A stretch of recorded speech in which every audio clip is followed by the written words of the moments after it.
Good morning. अपन start करते हैं paper 1 का डिस्कशन, जिसके जो टॉपिक्स है लॉग, ट्रिगो, क्वाड्रेटिक और सीक्वेंस सीरीज। तो इसमें अपन ने 5 क्वेश्चन कर लिए थे, ठीक है ना। ये 6th क्वेश्चन, ये सब जो है रिवीजन चल रहा है ना, पेपर्स से अपन रिवाइज करने की कोशिश कर रहे हैं, क्योंकि ये टॉपिक वाइज पेपर है तो हर एक टॉपिक बहुत अच्छे से उठ जाए अपना, ताकि एग्जाम टाइम पे अपने को दोबारा कभी रिवाइज करने की ज़रूरत ना पड़े ना। इतना काफ़ी है, ठीक है। अगर आपने फुल सिलेबस कर लिया है और ये क्वेश्चंस कर लिए हैं तो it is more than enough. आपको नोट्स दोबारा देखने की ज़रूरत नहीं है ना, एग्ज़ाम के आप रेडी हो जाओगे आप। हाँ भाई, तो दे रखा है अपने को 2 की power 2010 is equal to an multiplied by 10 की power n plus an minus 1 into 10 की power n minus 1। Last term पे मैंने आपको बताया था, ये करेक्शन है कि यहाँ पर a2 इंटू 10 का स्क्वायर और a1 इंटू भी यहाँ पर लिखा हुआ है 10 की पावर 1। आपकी शीट में बिल्कुल करेक्ट है, एक्चुअली यहाँ पर कुछ मिस्टेक हो गया, प्लस a0 है ना, ऐसा है ये क्वेश्चन।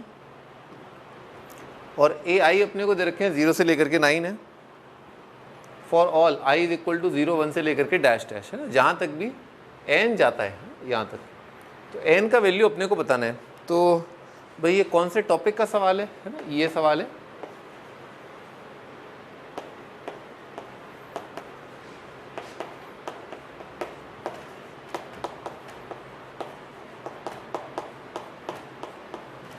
कैरेक्टरिस्टिक इन मेंटिसा। तो कैरेक्टरिस्टिक इन मेंटिसा में अपन क्या डील करते थे?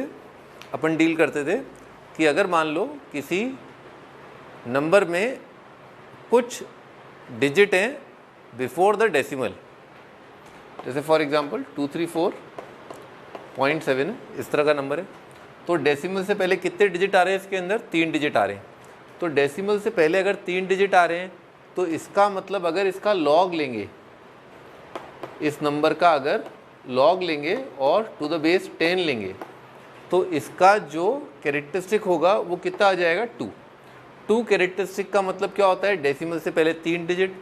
4 कैरेक्टरिस्टिक का मतलब क्या है? डेसिमल से पहले 5 डिजिट, ठीक है, इस तरह से एक ज़्यादा। और उसका रीज़न अपने को पता ही है कि क्या है। फिर अपने को ये भी पता है कि जो ग्रेटेस्ट इंटीजर है ना, इस चीज़ का जो ग्रेटेस्ट इंटीजर फंक्शन है वही होता है कैरेक्टरिस्टिक, यानी कि GIF है ना। शॉर्टकट में ग्रेटेस्ट इंटीजर फंक्शन को क्या बोलते हैं? GIF। और मेंटिसा मैंने समझाया था आपको, ये बराबर होता है अपना फ्रैक्शनल पार्ट फंक्शन के, फ्रैक्शनल पार्ट फंक्शन के है। यानी कि जैसे मान लो 234.7 लिखा है तो इसका इंटीग्रल पार्ट क्या है? 234 और इसका फ्रैक्शनल पार्ट क्या है? 0.7, ठीक है, ऐसा है। ऑल राइट, तो कुल मिला करके अपने को इसको ऐसे दे रखा है अपने को। अच्छा, राइट साइड को समझने के लिए अपन एक बहुत छोटा सा एग्जांपल लेते हैं। मान लेते हैं कि n का वैल्यू जो है वो है 1, ठीक है, मान लेते हैं n 1 है। तो n 1 है तो ये कितना हो जाएगा? a1 इंटू 10 की पावर 1, यानी कि a1 इंटू 10 की पावर 1 प्लस a0। तो सोचो अगर if n is equal to 1, तो जो राइट साइड है वो कितना होगा? a1 multiplied by 10 plus a0। अब इस बात से आपको एग्जामिनर की भावनाओं को जो है समझ में आना चाहिए आपको कि वो इमोशनली क्या कह रहा है। वो एक्चुअली कह रहा है कि n का वैल्यू अगर 1 है तो राइट साइड कितने डिजिट का नंबर है? याद है आपको मैंने बताया था, जैसे मान लो कोई 2 डिजिट नंबर है और उसके टेंस प्लेस पर a है और यूनिट्स प्लेस पर b है, तो हम कैसे लिखते हैं उस नंबर को? 10 multiplied by a plus b। अगर मान लो 72 है तो कितना हो जाएगा? 7 इंटू 10 प्लस 2। तो इसी तरह से अगर मान लो n का वैल्यू 1 है, इसका मतलब RHS कितने डिजिट का नंबर है? 2 डिजिट का नंबर है। अच्छा, इसी प्रकार से if n is equal to मान लो 2 हो गया, तो n2 के लिए कितना आएगा? a2 10 का स्क्वायर, यहाँ से ये लिखना है अपने को। तो RHS बन जाएगा a2 इंटू 10 का स्क्वायर प्लस a1 इंटू 10 की पावर 1 प्लस a0। तो क्लियरली n2 के लिए जो RHS आ रहा है it is a 3 digit number. Right hand side एक 3 डिजिट नंबर बन के आ रहा है अगर n का वैल्यू अपन ले लेते हैं 2। ऑल राइट, अच्छा n2 है तो राइट साइड 3 डिजिट नंबर, तो इससे अपने को आइडिया लग गया कि n का वैल्यू क्या हो। इसने क्या पूछा है? n का वैल्यू क्या है? जैसे मान लो ऑप्शन देखो 603, 604, 605, तो ये कह रहा है अगर मान लो ए ऑप्शन है, मैं तो बस सवाल कर रहा हूँ अपने आप से, अगर मान लो n का वैल्यू 603 है, n का वैल्यू अगर मान लो 603 है, तो राइट साइड कितना हो जाएगा, कितने डिजिट का नंबर होगा, 604। अगर n का वैल्यू 604 है तो राइट साइड कितने डिजिट का नंबर होगा, 605। तो बस यही थॉट प्रोसेस है कि अपने को देखना है कि 2 की पावर 2010 के अंदर जो नंबर ऑफ डिजिट्स हैं, नंबर ऑफ सिग्निफिकेंट डिजिट्स, यानी कि कितने डिजिट का नंबर है ये अपने को जानना है। तो इसके लिए अपन क्या करेंगे, लॉग लेंगे और उसका कैरेक्टरिस्टिक देख लेंगे। लिखो log of 2 raised to power 2010, तो ये बनेगा log टू द बेस 10 2 की पावर 2010, और अपन ने इसका पावर जो पीछे आके मल्टीप्लाई कर दिया, तो आएगा 2010 multiplied by log of 2 to the base 10। फिर अपने को ये याद होना चाहिए ना कि log of 2 to the base 10, इसका वैल्यू मैंने क्लास में बताया था, आपको याद होना चाहिए कितना होता है, 0.3010, और log of 3 to the base 10 का वैल्यू कितना होता है, 0.4771, log 5 टू द बेस 10 का वैल्यू कितना होता है, 0.699। ठीक है, अच्छा मल्टीप्लाई कर देते हैं, तो ये आ रहा है 201 इंटू 3.01, 301 201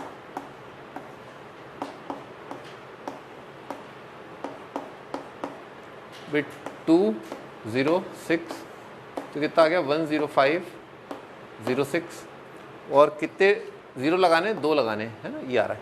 तो कितना आया इसका जो लॉग है, लॉग का वैल्यू आ रहा है ये। अब इसके 2 पार्ट कर लिए अपन ने, एक पार्ट होता है कैरेक्टरिस्टिक,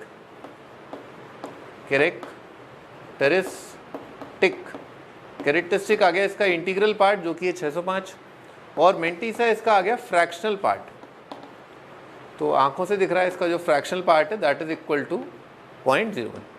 क्लियर है क्या, ठीक है ना। कैरेक्टरिस्टिक कितना है 605, मेंटिसा कितना है 0.01। ऑल राइट,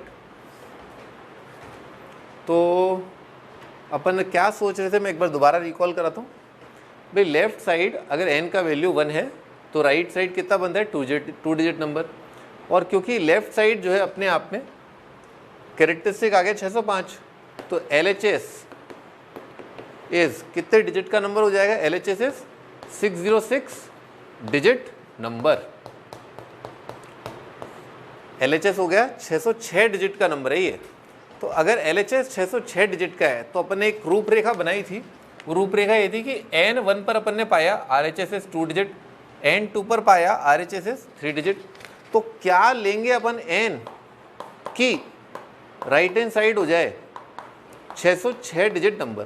क्लियरली दिख रहा है, n का वैल्यू कितना लेंगे 605। अगर n 605 है तो राइट साइड होगा 606 डिजिट का नंबर, तो आंसर हो जाएगा 605। तो मैं समराइज कर देता हूँ, एक बहुत अच्छा सवाल था ये। इसमें अच्छा ये था कि अपन को एक तो राइट साइड जो है उसे देखने को मिला कि n में और number of digits of a number में क्या तालमेल है, पहली चीज़। दूसरा, ये नंबर का जो लॉग है उसका कैरेक्टरिस्टिक क्या है, मेंटिसा क्या है। कैरेक्टरिस्टिक +1 होता है number of significant digits in the number. ठीक है,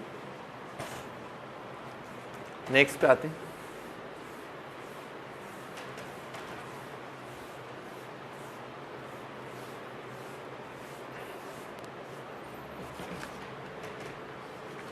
the sum of the solutions to the equation is, है ना, सम ऑफ सॉल्यूशन बताना है अपने को। तो अगर कहीं पर भी अंडर रूट अगर 2 दे रखे हैं तो अपन क्या करें, ट्राई करें स्क्वायर करके उसे एक नॉर्मल क्वाड्रेटिक या कुछ ऐसा कुछ इक्वेशन जैसा बनाने की। तो अपन को क्या करना चाहिए, स्क्वायर करना चाहिए। अभी एक जगह स्क्वायर करके तो ये अंडर रूट तो हट ही जाएगा, तो अच्छा ये तुरंत ही स्क्वायर कर देते हैं अपन। आंसर, तो squaring both sides,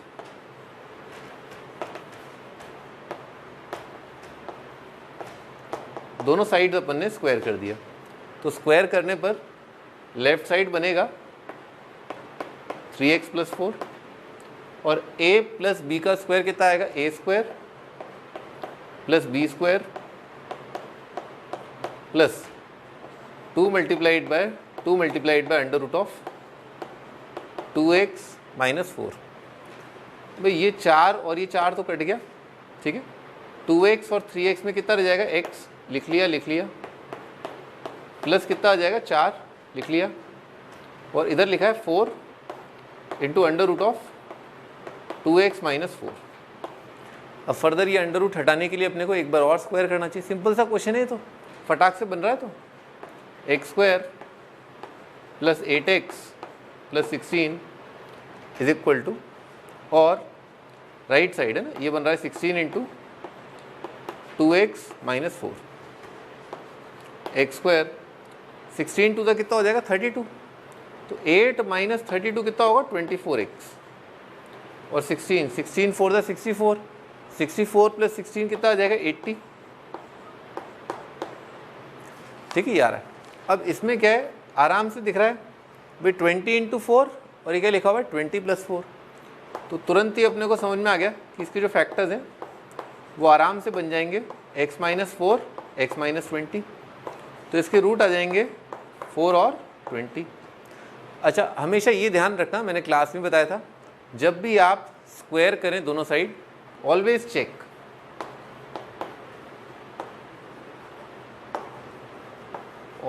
check solutions.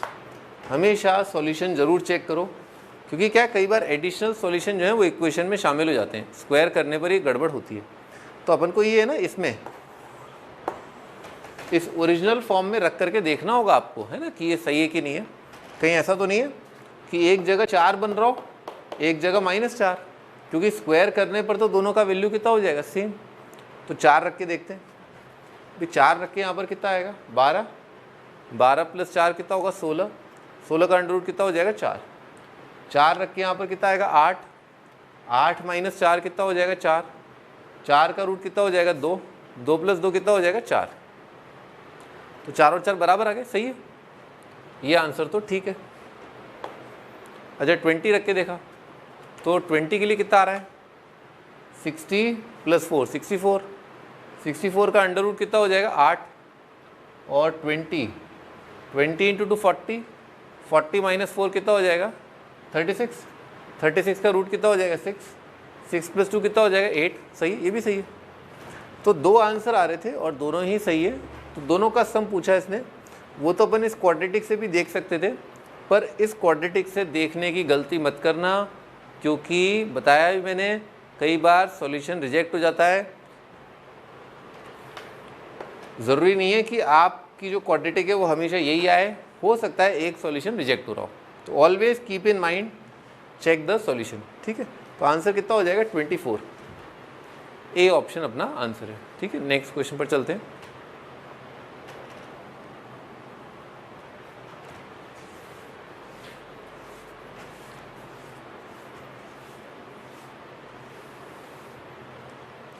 Next question भी बहुत इजी लिया है मैंने। बच्चे जो हैं अक्सर इंटीग्रेशन के टाइम पर डिवीजन में गड़बड़ करते हैं, इसीलिए मैंने प्योर डिवीजन का एक बहुत सिंपल क्वेश्चन लिया है। Let QX denotes the question which results division of which results from the division, है ना, यहाँ पर लिखा है फ्रॉम, आपकी शीट में पूरा पेपर लिखा हुआ है, from the division of the polynomial by this, the sum of squares of the coefficient of QX, है ना, QX के कोफिशिएंट जो है उनका सम ऑफ स्क्वायर, स्क्वायर करने के बाद उसका सम करना है अपने को। तो चालू करते हैं अपन, डिवाइड करते हैं, x⁵ plus 3x⁴ minus 8x³ 8x² minus x plus 8, उसको डिवाइड करना है अपने को x² प्लस 1 से।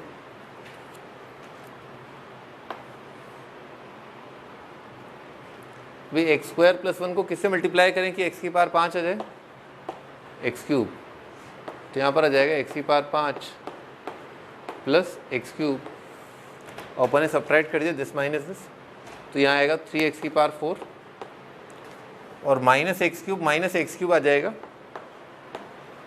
Minus 2x³। ये तो ऐसे कैसे आ जाएंगे,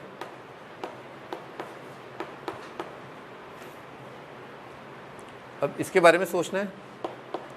तो यहाँ पर आएगा 3x² उससे यहाँ पर प्रकट होगा 3x की पावर 4 और प्लस 3x²। ये सब्ट्रैक्ट किया तो आएगा -2x³ और 8x², यह आ जाएगा 5x²। यहाँ पर आ जाएगा -2x, इसको भी नीचे लेना है अपने को, -x + 8।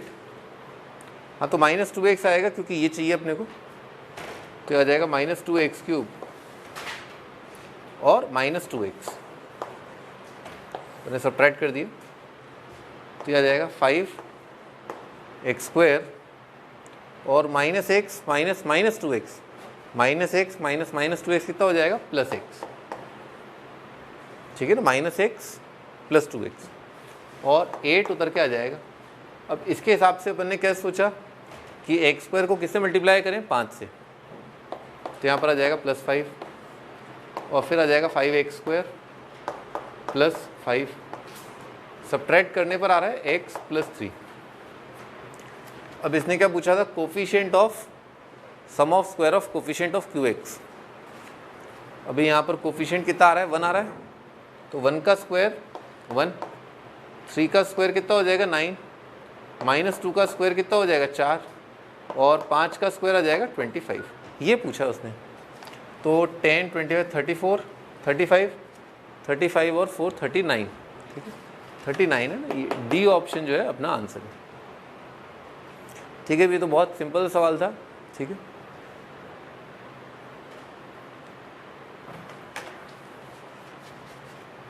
Ninth question, complete set of values of A such that x² - x।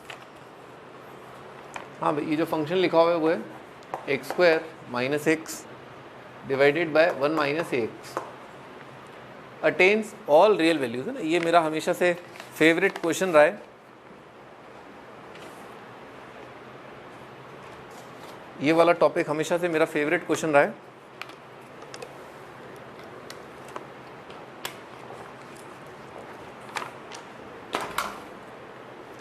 इसके लिए मैंने आपको बार बार बताया कि जब भी अपन linear by quadratic, quadratic by linear या क्वाड्रेटिक बाय क्वाड्रेटिक का रेंज निकालें तो सबसे पहले आपको चेक करना होगा कहीं कोई कॉमन रूट तो नहीं है। Always check for common root first.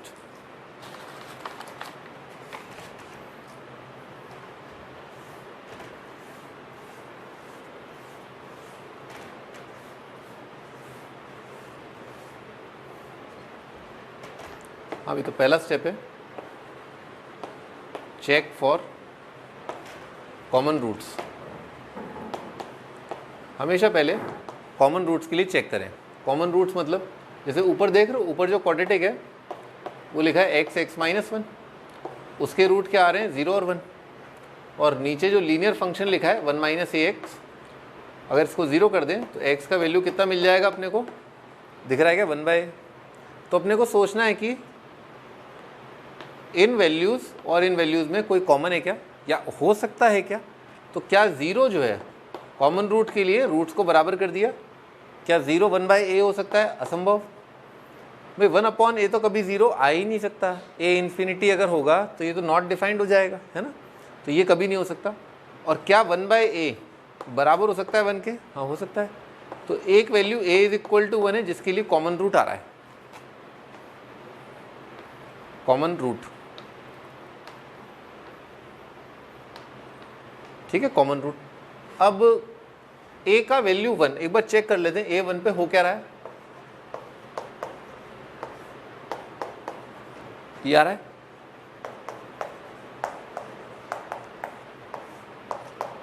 ये आ रहा है, यहाँ से कितना आ जाएगा, ये आ जाएगा। अच्छा, पर ये ध्यान रखना है कि इस फंक्शन के डोमेन में क्या x = 1 है, नहीं, 1 का ही डोमेन है, 1 के लिए तो क्या आ जाएगा, नॉट डिफाइंड आ रहा है ना, ये डिनोमिनेटर जो 0 हो रहा है, तो x जो है 1 नहीं होगा। तो ये पूरा फंक्शन जो है सिंप्लीफाई हुआ किसके बराबर, -x के, और साथ साथ आपको डिक्लेयर करना पड़ेगा कि x 1 नहीं हो सकता। ये और ये आइडेंटिकल थोड़े ना है, ये और ये तो तब बराबर है जब x क्या है, 1 नहीं है। हाँ भी बताओ, -x का रेंज क्या होगा, ऑड डिग्री पॉलिनोमियल का रेंज क्या होता है, ऑल रियल। तो -x कितने डिग्री का पॉलिनोमियल है, 1 डिग्री, तो ऑड है, तो इसका रेंज आ जाएगा ऑल रियल। हाँ भाई, क्या मैं सही बोल रहा हूँ? अरे भाई लेकिन 1 तो नहीं रख सकते ना इसमें, तो 1 नहीं रख सकते तो मान लो रख दिया आपने, तो 1 रख दिया तो y कितना आया? -1। तो ये नंबर आ ही नहीं सकता। Range is all real except -1। आपका रेंज क्या है? ऑल रियल एक्सेप्ट -1, ये आपका रेंज है। तो अगर ये आपका रेंज है तो क्या a का वैल्यू आपको 1 लेना चाहिए? अरे पढ़ो प्रभु पढ़ो, ये क्या कह रहा है? Attains all real values. तो a1 के लिए रेंज क्या ऑल रियल आया? नहीं आया, जबकि क्या चाहिए? ऑल रियल चाहिए। तो a1 लेना है क्या? नहीं लेना। तो a is equal to 1 is not answer. a1 answer नहीं है, जबकि ये कह रहा है आंसर है, तो ये तो गलत हो जाएगा। ये भी कह रहा है आंसर है, गलत हो जाएगा। क्या इसमें 1 आ रहा है? हाँ आ रहा है, तो ये भी गलत हो जाएगा। तो एक ही ऑप्शन बचा, डी ऑप्शन, ये आंसर आ जाएगा। ये तो एक ऑब्जेक्टिव अप्रोच हो गई जो मैंने आपको क्लास में बताया था कि हमेशा पहले चेक फॉर कॉमन रूट्स, है ना। अपन सब्जेक्टिवली इस क्वेश्चन को करते हैं, एक्सप्लोर करते हैं अपन पूरा का पूरा।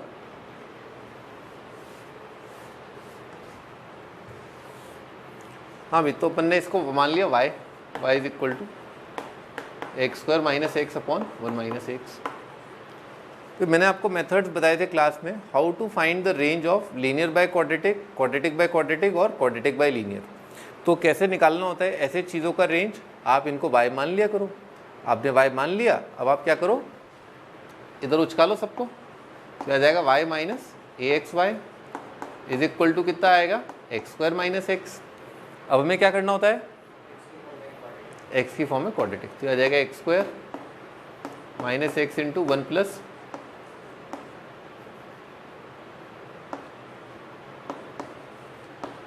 देखना भाई, एक बार चेक करना, यही आ रहा है। और इसका क्या करते हैं? d greater than equal to 0, तो आ रहा है 1 - ay b² -4ac, ठीक है, ये आ रहा है।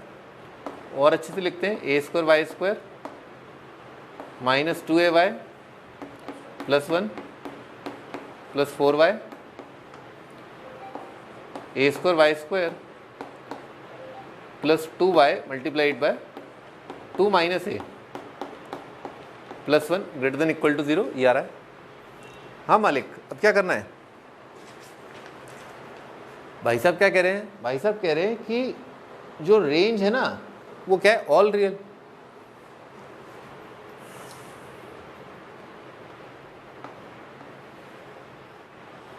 रेंज क्या होता है? y। तो y जो है वो क्या है? ऑल रियल, यानी कि y belongs to set of all real. तो y अगर ऑल रियल है और ये इनइक्वालिटी आ रही है ग्रेटर देन इक्वल टू 0 कि y में क्वाड्रेटिक जो है वो 0 है उससे बड़ी, इसका आंसर ऑल y है, हर y।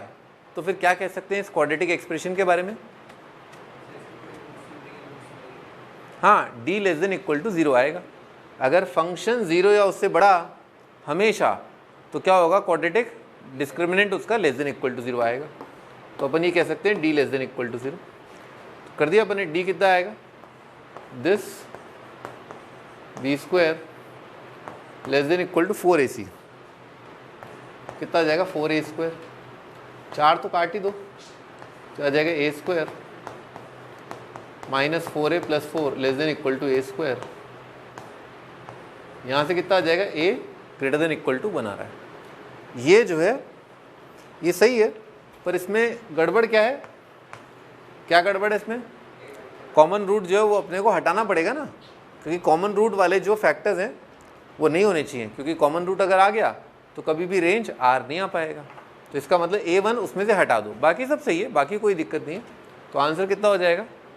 1 पर 1 हटाने पर ओपन आ जाएगा 1 पर, है। तो ओपन इंटरवल 1 से इन्फिनिटी आंसर है, डी ऑप्शन। ठीक है भाई, तो मैं बता देता हूँ इस सवाल की इंपॉर्टेंस जो है वो बहुत इंपॉर्टेंट है ये भाई। Quadratic by linear, linear by quadratic, quadratic by quadratic का रेंज कैसे निकालते हैं? स्टैंडर्ड तरीका, y माना quadratic in x, d greater than equal to 0। ये पहला इंपॉर्टेंट पॉइंट जो रिवाइज कर लिया अपन ने। दूसरा कि जब भी ऐसा कुछ दे रखा हो तो हमेशा कॉमन रूट पहले चेक करें। तीसरा एक और इम्पॉर्टेंट पॉइंट कि अगर मान लो कोई क्वाड्रेटिक एक्सप्रेशन है जो हमेशा 0 या उससे बड़ा है, तो अपन क्या अप्लाई करें, d less than equal to 0, ठीक है ना, ये भी काफ़ी इंपॉर्टेंट है।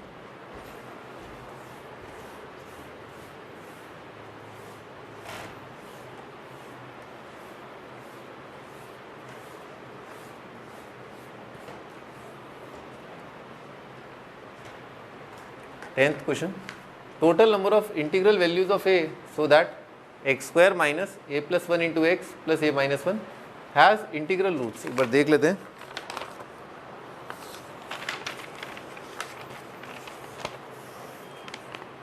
Total number of integral values of a so that, ये जो क्वाड्रेटिक है, has integral roots is equal to, ठीक है। तो क्या कह रहा है अभी, ये पढ़ो, ए की इंटीग्रल वैल्यू कि इसके रूट्स क्या हो, इंटीजर हो। तो मैंने आपको बताया था कि रूट्स इंटीजर जो है बहुत ही कम, रेयर ही केस में आते हैं। अगर आ रहे हैं तो ये अपने आप में एक खास बात है। तो अपन मान लेते हैं थोड़ी देर के लिए कि इसके जो रूट्स हैं, इंटीग्रल रूट्स, वो I1 और I2 है, ठीक है। लिखो, सम और प्रोडक्ट का रिलेशन बताओ बेटे, I1 प्लस I2 कितना होगा? हाँ तो बता दो ना यहाँ से क्या आ रहा है, a प्लस वन, समझ में आ रहा है। Product of root I1 multiplied by I2 कितना आ रहा है, a माइनस वन। सिंपल है। हम चाहते हैं कि जो I1 I2 है उसमें कोई कोरिलेशन आ जाए, तो उसमें कोरिलेशन निकालने के लिए अपन ने क्या किया, a को एलिमिनेट करने का सोचा। तो a को एलिमिनेट करने के लिए क्या करें, सब्ट्रैक्ट।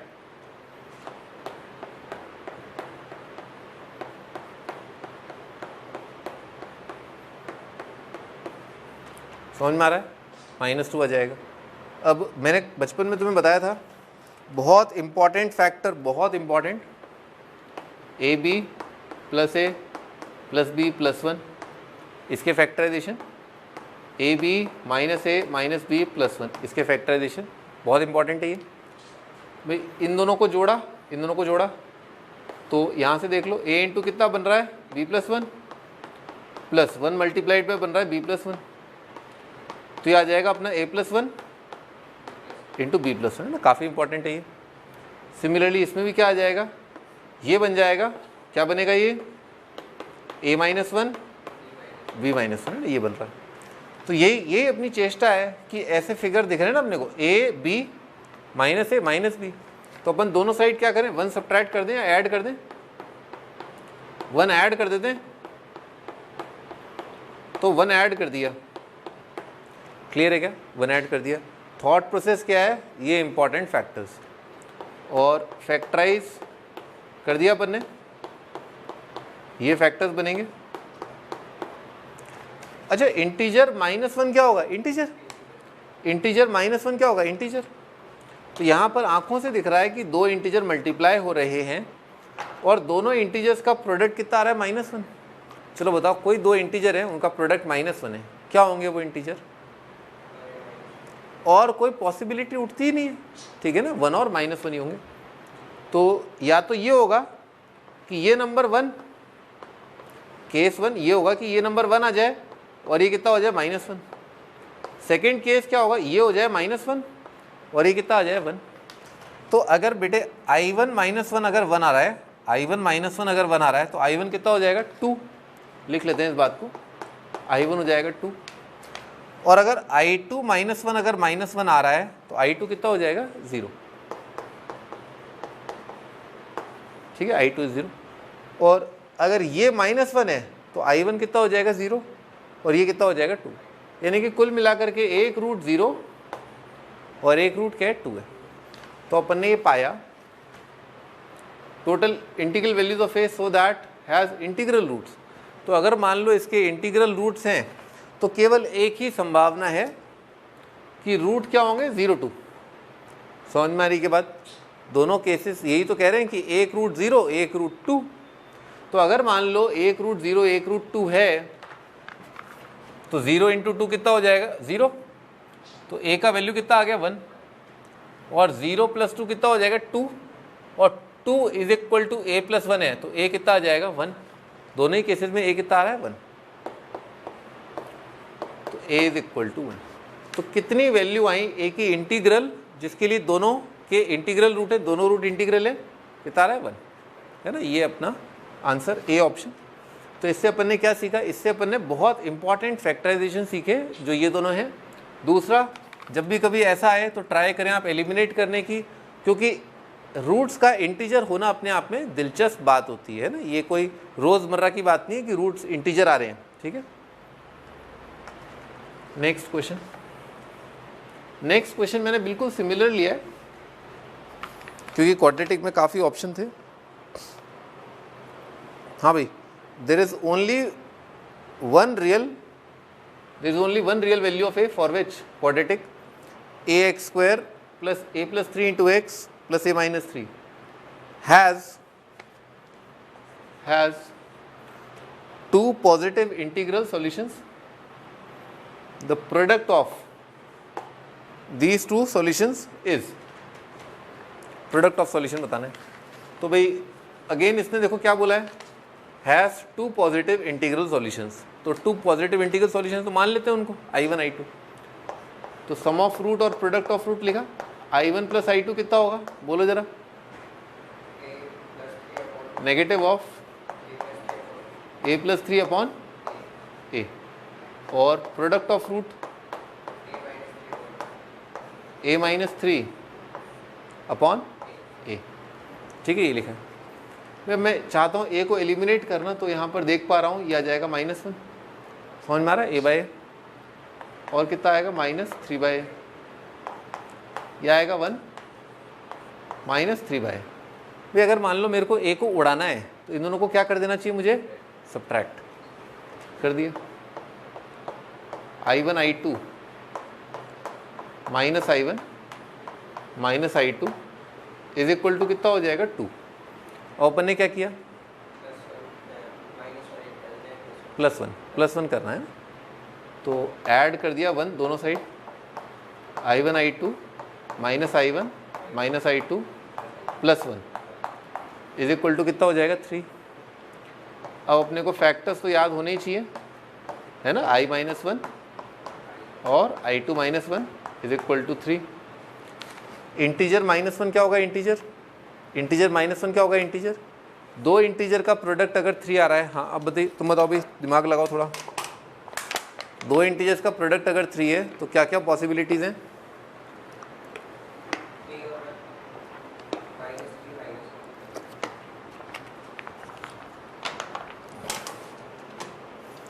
सही बात है ना, वेरी गुड भाई। केस 1 ये बनता है कि एक नंबर तो हो जाए 1, एक हो जाए 3, तो ये हो जाएगा 1 × 3। एक हो जाए -1, एक हो जाए -3। ठीक है, तो अगर मान लो I1 -1 अगर 1 है तो इस केस में आंसर कितना आ रहा है 2, और I2 कितना आ जाएगा 4, 2 और 4 आ जाएंगे। और इस केस से कितना आ रहा है, हाँ 0 और है -2 आ रहा है। ठीक है, तो दो संभावनाएं, या तो रूट क्या है 0 2 0 -2 और एक 2 4, आइदर दिस और दिस। अब क्या पूछा है, the product of these two solutions. तो प्रोडक्ट की संभावना या तो एक 8 आएगी या दूसरी 0। 8 और 0 में ऑप्शंस देखो, 8 आ रहा है, ठीक है ना, एक ही ऑप्शन है B option. Next question, if the solution set is a subset of the solution set of the inequality, then number of possible integral values of k is।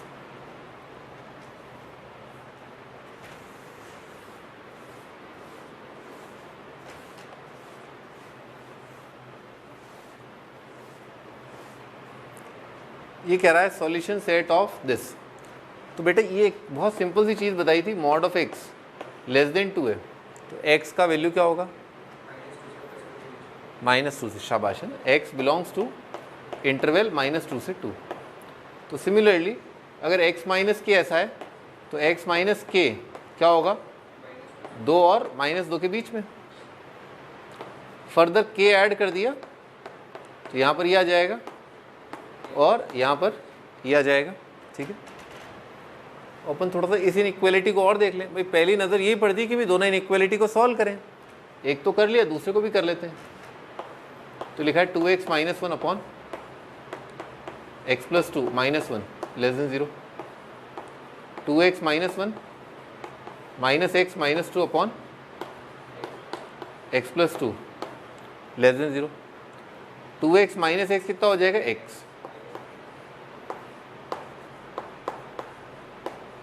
ठीक है, ये आएगा। नेगेटिव के लिए क्या आएगा, छोटे रूट से बड़ा रूट, छोटा रूट क्या है -2, बड़ा रूट क्या है 3, है ना। नेगेटिव का मतलब दो फैक्टर्स में, मैंने तो याद करने को बोल दिया था, आप तुरंत याद कर लो, छोटे रूट से बड़ा रूट। और पॉजिटिव के लिए क्या होता है, छोटा रूट यूनियन बड़े रूट से इनफाइनाइट। अपन दोबारा इस सवाल पर आते हैं।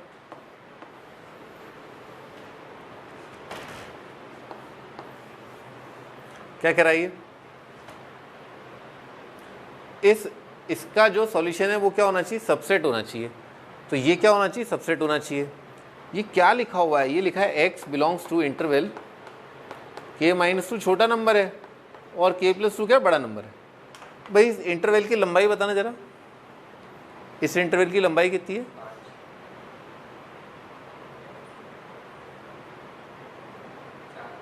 हाँ इंटरवल की लंबाई है 4। अच्छा ये बताओ, क्या ये इंटरवल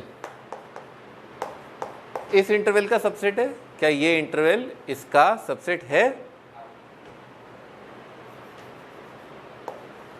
क्या ये इंटरवल इसका सबसेट है।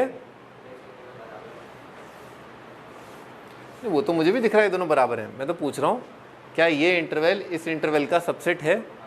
हाँ है, क्योंकि अगर एक सेट और दूसरा सेट दोनों आइडेंटिकल सेट होते हैं तो एक सेट को आप दूसरे सेट का सबसेट कह सकते हो, ठीक है ना। हाँ भाई, तो पहचानो k का वैल्यू क्या रखें, क्योंकि इस इंटरवल की लंबाई कितनी है 5। और क्या पूछा है इसने, इंटीजर वैल्यू पूछा है, कोई बहुत मुश्किल वैल्यू थोड़ी ना पूछी है। तो रखना जरा k इंटीजर कुछ कि ये इसका सबसेट बन जाए। मैचिंग खेल लेते ना एक बार, इसको इसके साथ मैच कराए थे। तो k+2 अगर 3 है तो k कितना हो जाएगा 1। एक बार सोचते हैं, 1 रख करके देखते हैं, 1 रख करके कितना आ गया। तो क्या 1 सही आंसर है क्या अपना, 1 सही आंसर है, हाँ आ जाएगा, क्योंकि ये क्या है इसका सबसेट हो गया ना। अब कोई और नंबर देख के देख लो, 0 रख के देख लो, चलो हाँ तो क्या ये और ये सबसेट हैं, हाँ ठीक है। और कोई इंटीजर, कोई और कोई इंटीजर लोगे ना, 2 लोगे 3 लोगे तो 2 3 के लिए तो क्या हो जाएगा, ये है ना इससे बड़ा हो जाएगा, तो कोई फ़ायदा नहीं। और -1 लोगे ना तो -1 के लिए क्या होगा, ये नंबर जो है ना वो इससे नीचे चला जाएगा, तो कोई फ़ायदा नहीं, ठीक है। तो इसीलिए आंसर कितने आ जाएंगे, 2 आ जाएंगे, और वो कितने हैं 0 और 1। तो integral values of k, then number of possible कितने आ जाएंगे, 2 पॉसिबल इंटीग्रल वैल्यूज हैं।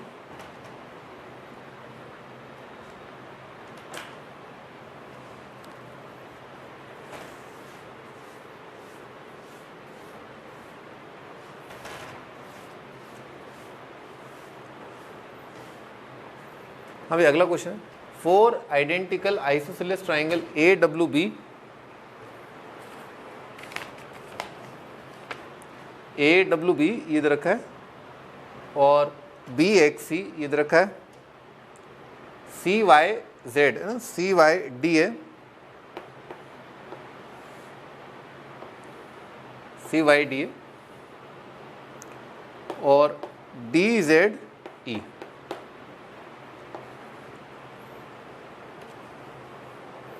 हाँ भाई 4 आइडेंटिकल आइसोसेलेस ट्राइंगल ये है, are arranged as shown with points A, B, C, D, E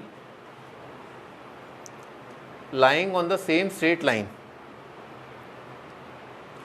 A new triangle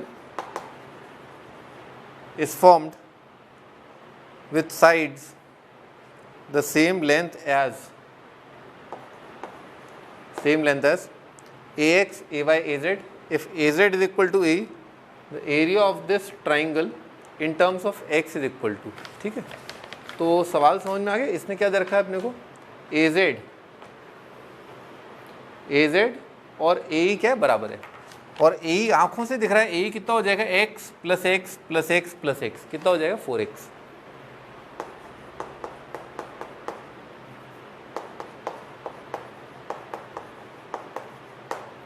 अच्छा, क्योंकि ट्राइंगल इसने बोला है आइसोसेलेस है।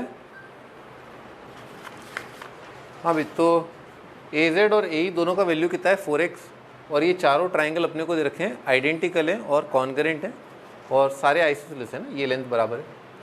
तो इसने क्या क्या पूछा है देखो अपने से, AX, AY, AZ।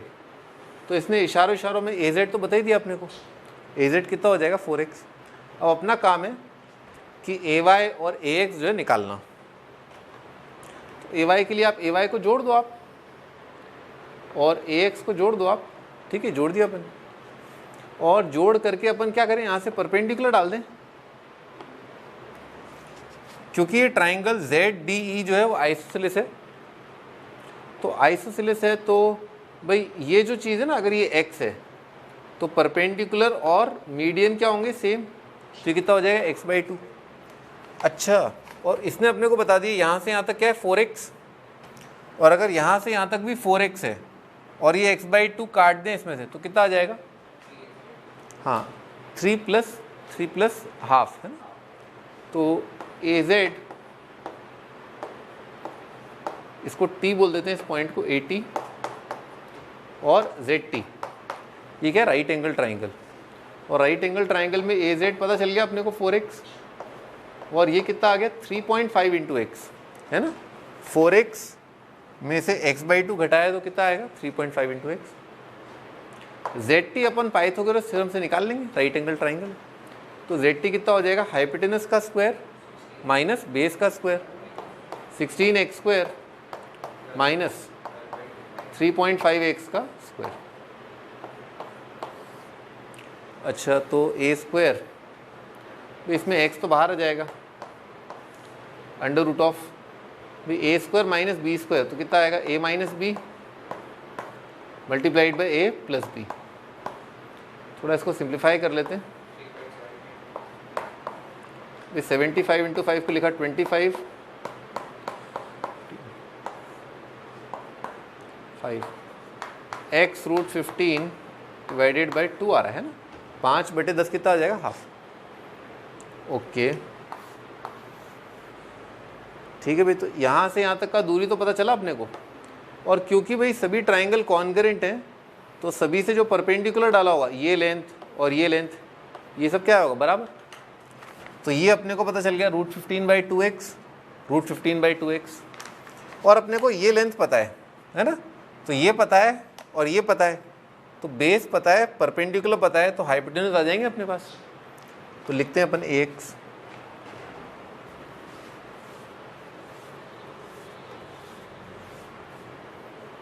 AX लिख लो, AY लिख लो, अंडर रूट ऑफ किसका भाई, x प्लस x/2 कितना हो जाएगा 5x/2।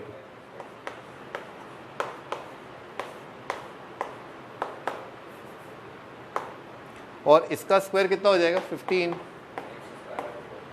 x²/4। तो हो जाएगा x/2 तो बाहर आ जाएगा, 25 प्लस 15 कितना हो जाएगा 40। तो भाई 2 काट देते हैं, है ना भाई, 2 काट देते हैं अपन। और AY और AX भी सिमिलरली, बोलना जरा AX कितना आएगा, हाँ किसका स्क्वायर, हाँ 3x/2 का होल स्क्वायर, शाबाश, 15x²/4। तो 9 प्लस 15 कितना हो जाएगा 24, 24/4 कितना हो जाएगा 6। तो लिखा हुआ है रूट 6 इंटू एक्स। तो कौन कौन सी साइड है, एक तो क्या है ट्राइंगल का साइड है 4x, एक है रूट 16x, और एक है ये 3 साइड है। तो ये अगर ट्राइंगल की 3 साइड है, इनमें कुछ खास बात दिख रही है गौरव, कोई खास बात इन तीनों साइड्स में,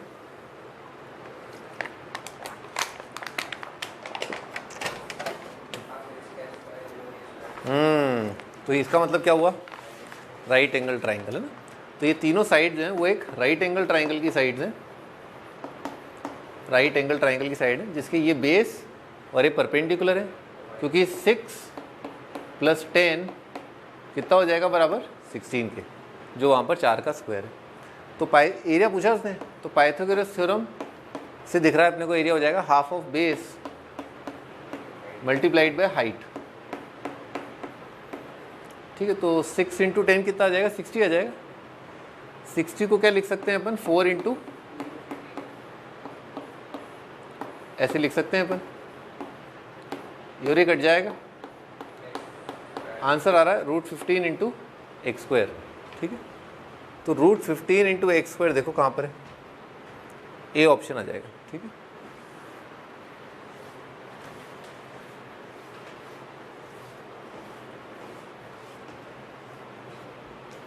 ठीक है भाई। तो कई बार एग्जामिनर जो अपने को ज्योमेट्री के सवालों में बहुत फंसा देता है, तो कॉन्ग्रुएंसी, पाइथागोरस थ्योरम, ये बहुत सिंपल चीज़ें, पर लेंदी होने पर भी अपन कोई गलती ना करें, है ना, ये बहुत इंपॉर्टेंट होता है।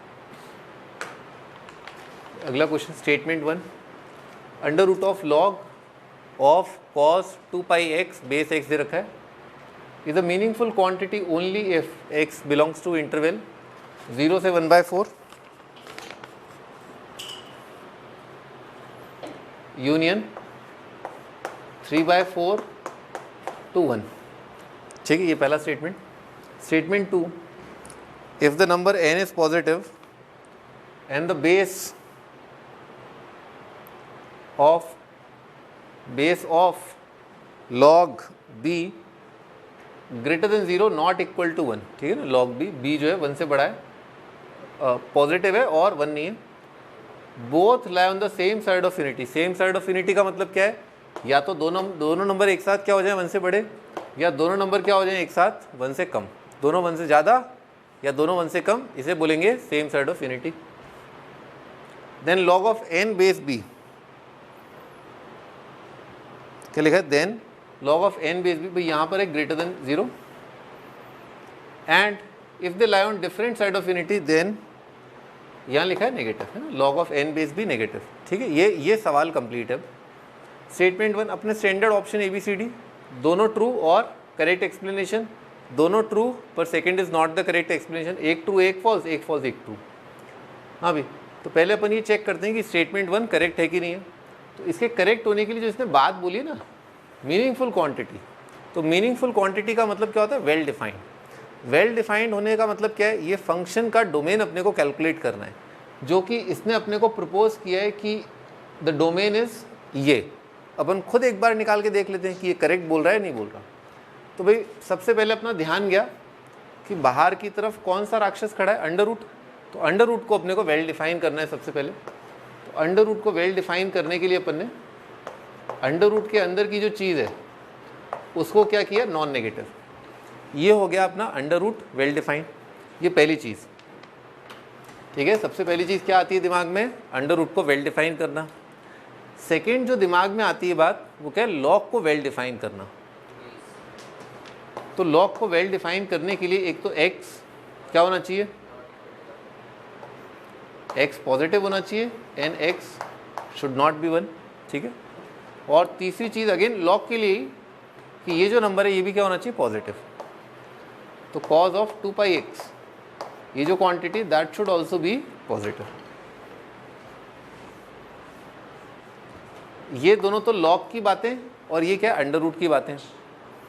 अभी तुरंत दिमाग में ये बात आती है कि अगर लॉग का वैल्यू पॉजिटिव है, और इसने खुद ने हिंट दिया है अपने को कि इफ़ लॉग का value positive same side, log का वैल्यू नेगेटिव डिफरेंट साइड, तो इसको सॉल्व करते वक्त अपने दिमाग में बात आती है कि लॉग की वैल्यू पॉजिटिव के लिए क्या कंडीशन लगाएं, जो इसने खुद ने बोली है, क्या, सेम साइड ऑफ यूनिटी। और अपने को तुरंत दिमाग में आया कि जो कोसाइन फंक्शन है ये तो हमेशा क्या होता है, 1 से कम। इसको लिखते हैं एक बार। तो लॉग की वैल्यू पॉजिटिव अगर आ रही है, ऐसा करते हैं इसके दो टुकड़े कर लेते हैं, log base x cause of 2πx, या तो क्या हो जाए 0। अपन ने सवाल को अपने हिसाब से छोटे छोटे पार्ट्स में बांट लिया ताकि अपन इजीली टैकल कर पाएँ। क्योंकि क्या है, ग्रेटर देन इक्वल टू 0 का मतलब क्या है, या तो 0 या पॉजिटिव, आइदर दिस और दिस। ये सिंपल इसलिए हो गया क्योंकि लॉग का वैल्यू 0 कब होता है, जब नंबर क्या हो जाए 1। तो अगर ये है तो कॉज ऑफ 2πx कितना हो जाएगा 1। कॉस थीटा 1 का जनरल सॉल्यूशन बताओ। हाँ 2n पाई, हाँ 2n पाई के आगे क्या आता है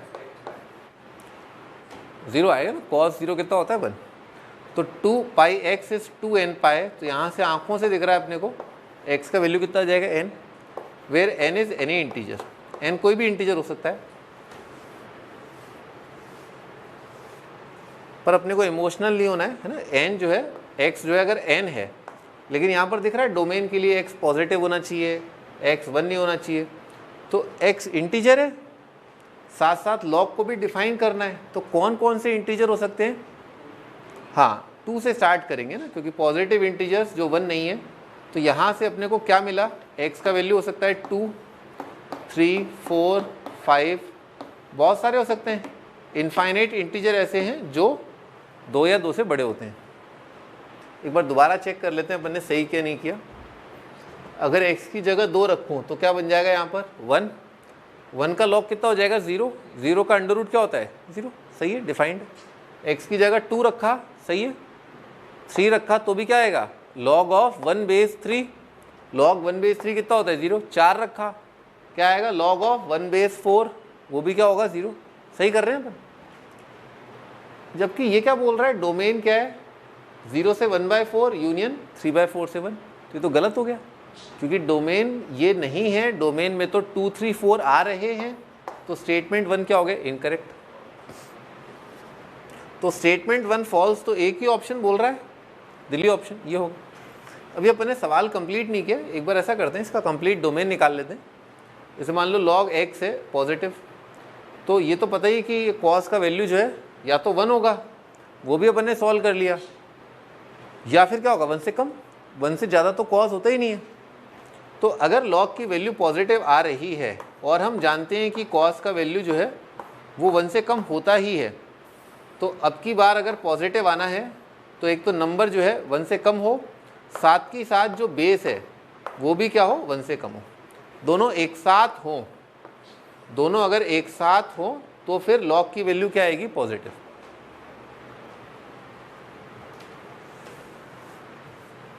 हाँ भाई अब इसको आगे सॉल्व करते हैं। तो भाई थोड़ा सोचो, अगर x का वैल्यू 0 से 1 है तो ये जो एंगल है ना कहाँ से कहाँ नाच रहा है। अगर x 0 रखा तो एंगल कितना है 0, 1 रखा कितना है 2π। एक बार कॉस का ग्राफ बनाते हैं। ये कॉस का ग्राफ, ये एंगल 0, ये 90, ये 3π/2 और ये 2π। हाँ भाई तो अपन ने ये पाया कि जो 2πx है, 2πx है, ये एंगल जो है आ रहा है 0 से 2π। अगर x का वैल्यू क्या होता है 0 से 1। अच्छा तो भाई अगर x का वैल्यू 0 से 1 है तो cos 2πx पॉजिटिव कब हो रहा है, x की किन वैल्यू के लिए, इस इंटरवल के कौन से पार्ट में cos की वैल्यू पॉजिटिव आ रही है।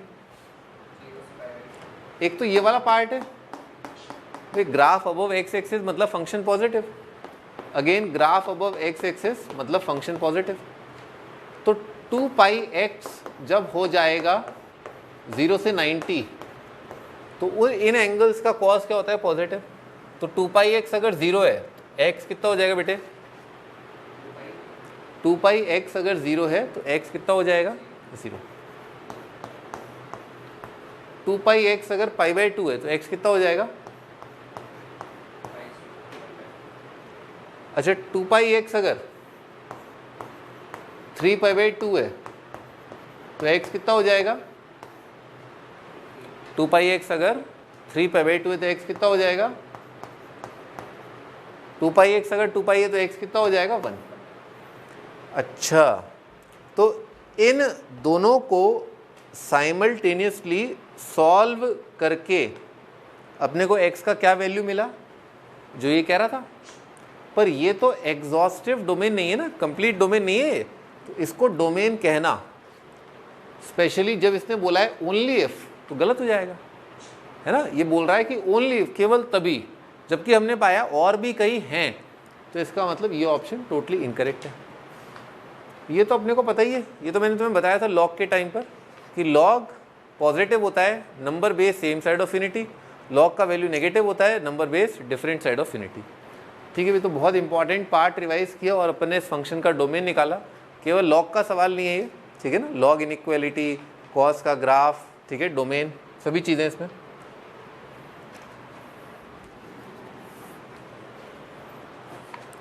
प्रॉपर हिंदी मसाला पिक्चर है ये।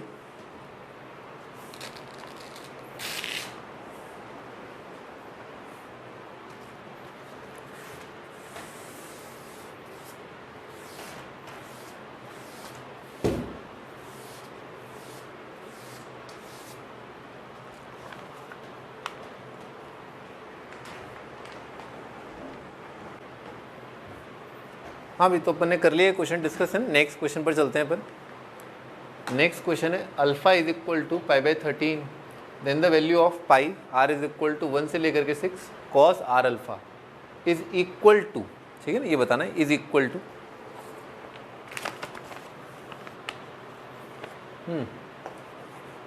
इज इक्वल टू, है ना, ये वैल्यू बतानी है। बालक ये कौन से टॉपिक का सवाल है, कौन से टॉपिक, चैप्टर नहीं पूछ रहा हूँ, टॉपिक। चैप्टर में 10-15 टॉपिक होते हैं भाई। कोसाइन सीरीज लिख लो भाई, कोसाइन सीरीज। कोसाइन सीरीज या कंटिन्यूट प्रोडक्ट, ठीक है ना, कंटिन्यूट प्रोडक्ट। तो अपन क्या करें इसमें, एक बार लिख करके देखते हैं। कॉस अल्फा 1 रखा तब, 2 रखा तब आएगा 2 पाई बाय 13, 3 रखा तो आएगा 3 पाई बाय 13, 4 रखा तो आएगा कॉस 4 पाई बाय 13, 5 रखा आएगा 5 पाई बाय 13, 6 रखा तो आएगा कॉस ऑफ 6 पाई बाय 13। सही है क्या, ठीक है ना, ये आएगा। ठीक है बालक, ये चीज़ का वैल्यू अपने को बताना है। तो अपने को फंडा क्या पता है, अपने को कई सारे फॉर्मूले पता हैं, कुछ फंडे पता हैं कि भाई कोसाइन में अगर एंगल जो है अगर वो डबल होता चला जाए, जैसे इसका डबल ये, इसका डबल ये, तो क्या करें अपन, कैसे सॉल्व करना होता है, साइन ऑफ स्मॉलेस्ट एंगल से मल्टीप्लाई डिवाइड। तो इसमें है ना, अपन ने मल्टीप्लाई डिवाइड कर दिया, sine of pi by 13 upon sine pi by 13, ठीक है। फिर क्या फॉर्मूला लगेगा, साइन थीटा कॉस थीटा कितना हो जाएगा, साइन 2 थीटा बाई 2, फिर sign theta cos theta again sine 2 theta by 2, sine theta cos theta sine 2 theta by 2। तो अपने को पता चल गया कि ये सिंप्लीफाई होकर के आ जाएगा सबसे बड़े एंगल का डबल। और कितनी बार लगाया है, 1 बार, 2 बार, 3 बार, तो 2 की कितनी पावर आएगी नीचे, 3। सही है। आपको अगर डायरेक्ट फॉर्मूला याद है तो डायरेक्ट भी आप यूज़ कर सकते हो। अब हमारे पास कौन से एंगल रहेगा जो डबल है, एक ये है और एक उसका डबल ये है। तो अपन ऐसा कर सकते हैं, अगेन इसी फॉर्मूले को काम में लेते हैं। 2 कॉस के टर्म है तो नीचे क्या आएगा, 2 का square, sine of smallest angle आएगा नीचे 3 पाई बाय 13, और इस एंगल का डबल कितना हो जाएगा बेटे, जल्दी बोलो बेटे। सही है, इस एंगल का डबल बचा कौन, ये एक बार लिख लेते हैं, कॉस 5 पाई बाय 13। यहाँ तक अपन ने थोड़ा सिंप्लीफाई किया। अब एंगल में दोबारा रिश्ते ना आते, अपन चेक कर रहे हैं। तो पाई बाय 13 और 12 पाई बाय 13, बेटे ये दोनों क्या लगे एक दूसरे के, सप्लीमेंट्री। सप्लीमेंट्री में साइन क्या होता है, same, sign theta sign 180 minus theta क्या होते हैं, इक्वल, गॉन। अब कुछ और कनेक्शन बैठ रहा है क्या, तो ये वाला एंगल और ये वाला एंगल, ये दोनों क्या लगे एक दूसरे के, सप्लीमेंट्री। तो साइन थीटा को लिख सकते हैं अपन, साइन 180 माइनस थीटा, इसका सप्लीमेंट्री क्या है, यही है। तो इस वाले साइन को क्या लिख सकते हैं अपन, sine 5 pi by 13 cos 5 pi by 13 divided by 2 की पावर कितना आ जाएगा, 5, और आएगा साइन 3 पाई बाय 13, ठीक।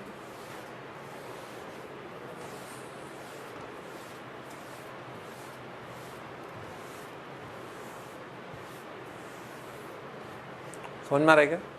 Sign theta cos theta again क्या हो जाएगा? साइन 2 थीटा, क्या हो जाएगा? Sine 10 pi by 13 divided by एक और 2 आ जाएगा और आ जाएगा साइन 3 पाई बाय 13। अब ये एंगल और ये एंगल क्या लगे? सप्लीमेंट्री। तो साइन थीटा और साइन 180 माइनस थीटा इक्वल होते हैं, तो sine theta upon sine 180 minus theta कितना हो जाएगा? 1। तो आ जाएगा 1/2 की पावर 6। 2 की पावर 6 क्या आ जाएगा? 6 4 द 64 है ना, 4 का क्यूब आ जाएगा 64। ठीक है, ये ऑप्शन आंसर है। हमेशा ध्यान रखना, अगर एंगल नहीं बन रहे हैं एक दूसरे के डबल तो चिंता मत करना, जो बन रहे हैं एक दूसरे के डबल बस उन्हीं के लिए लिख देना। ठीक है, जो बनते जा रहे हैं उनके लिए लिखते जाओ, ऑटोमेटिकली तुम्हें आगे क्या है कनेक्शन मिलता चला जाएगा, है ना। ज़रूरी नहीं है तुरंत आपको कनेक्शन दिखाई दे, थोड़े टाइम बाद दिख सकता है, थोड़ा कन्वर्ट करना पड़ सकता है। ये तो मैंने बहुत सिंपल सवाल डाला था, कई बार अपने को सिंपल सवाल नहीं दिखता, कुछ एंगल में चेंज करना पड़ता है। अगर साइन दे रखा हो तो क्या करते फिर अपन कोसाइन में कन्वर्ट करते। एक ये भी ध्यान रखना। हाँ भी, तो चलो तुम बताओ, sign theta sine 60 minus theta sine 60 plus theta, ये एक बहुत इंपॉर्टेंट फॉर्मूला है। क्या होता है ये? Sine theta sine 60 minus theta sine 60 plus theta, क्या होता है ये?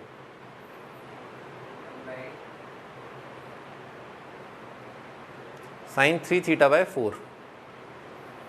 Cos theta cos 60 minus theta cos 60 plus theta, ये क्या होता है भैया? IIT में भर भर के आ चुका है ये जो सवाल पूछ रहा हूँ।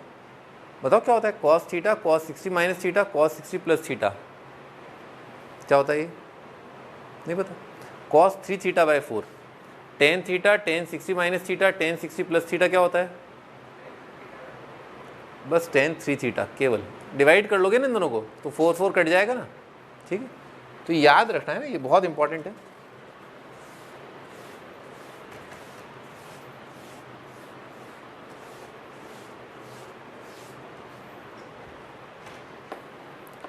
Sign theta sine 60 minus theta sign of 60 plus theta, ये होता है साइन 3 थीटा बाय 4। ठीक है, और स्पेशली ये सवाल है ना इस तरह के एंगल्स के लिए पूछ लेता है एग्जामिनर, 5 के लिए 10 के लिए 25 के लिए, 5 के मल्टीपल के लिए स्पेशली पूछ लेगा।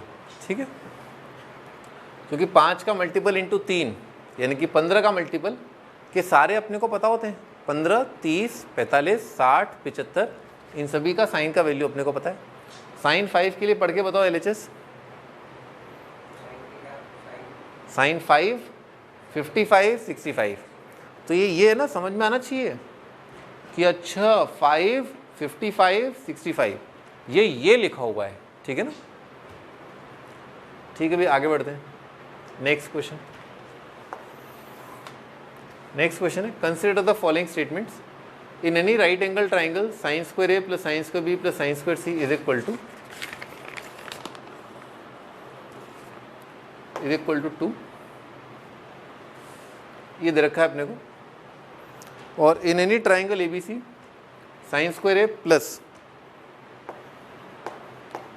साइन स्क्वायर B और plus sine square C is equal to 2 minus 2 cos A cos B cos C। ठीक है, अपने को चेक करना है स्टेटमेंट करेक्ट है या नहीं है। तो मेरे ख्याल से इसमें क्या है, क्योंकि ये एनी ट्राइंगल की बात कर रहा है, तो पहले अपन ट्राइंगल की जो आइडेंटिटीज़ हैं जो अपन ने क्लास में पढ़ी हैं ट्रिग्नोमेट्री में कंपाउंड एंगल में, तो एक बार अपन ये डिराइव करने की कोशिश करते हैं कि क्या sign square A plus sine square B plus sine square C हमेशा इसके बराबर है कि नहीं है।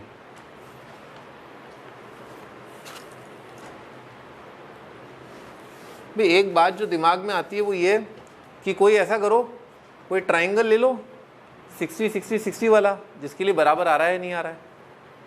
तो साइन 60 कितना होता है? √3/2 कितना आएगा? 3/4 प्लस 3/4 प्लस 3/4 कितना हो जाएगा? 9/4।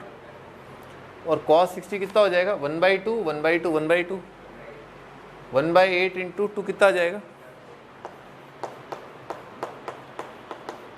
समझ में आ रहा है क्या? 2 माइनस 1/4 कितना होगा? 7/4। ये तो बराबर नहीं आया, तो ये तो क्या है? गलत है।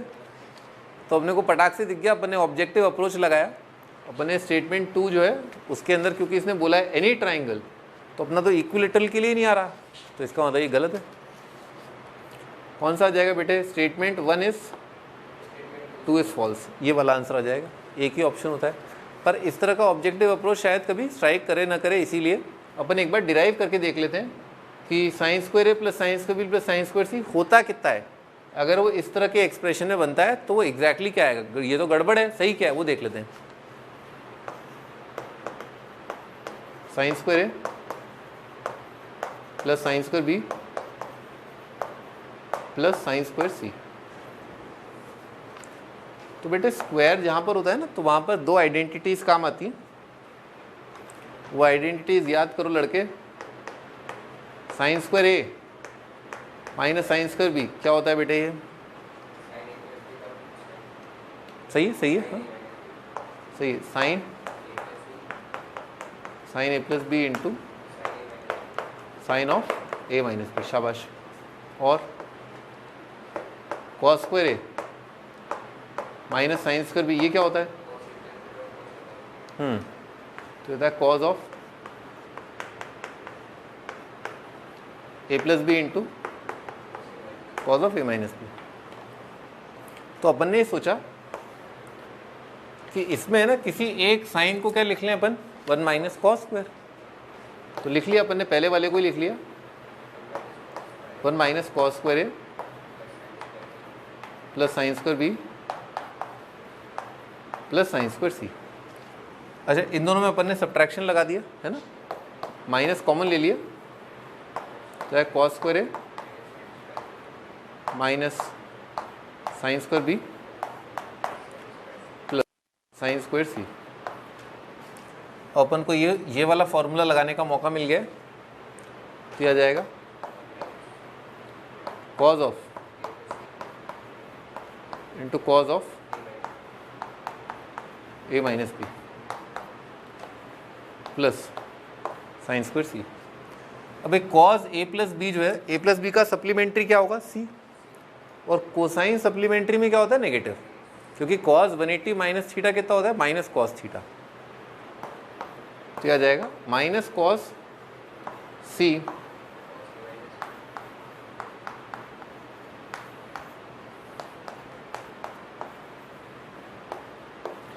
इसको और इसको दोनों को एक साथ मिलाने के लिए दिख रहा है, इसको लिख लेना चाहिए अपने को इन टर्म्स ऑफ कॉस सी। बेटे 1 + 1 कितना हो जाएगा? 2। हाँ चलो माइनस कॉस सी कॉमन ले लेते हैं, तो ये कितना आ जाएगा? कॉस सी और minus cos of A minus b. ठीक है, तो कॉस सी को वापस लिखना पड़ेगा अपने को, है ना? लिखते हैं 2 minus cos c multiplied by cos of क्या हो जाएगा? ए प्लस बी, इसका आएगा negative, minus cos of A minus B.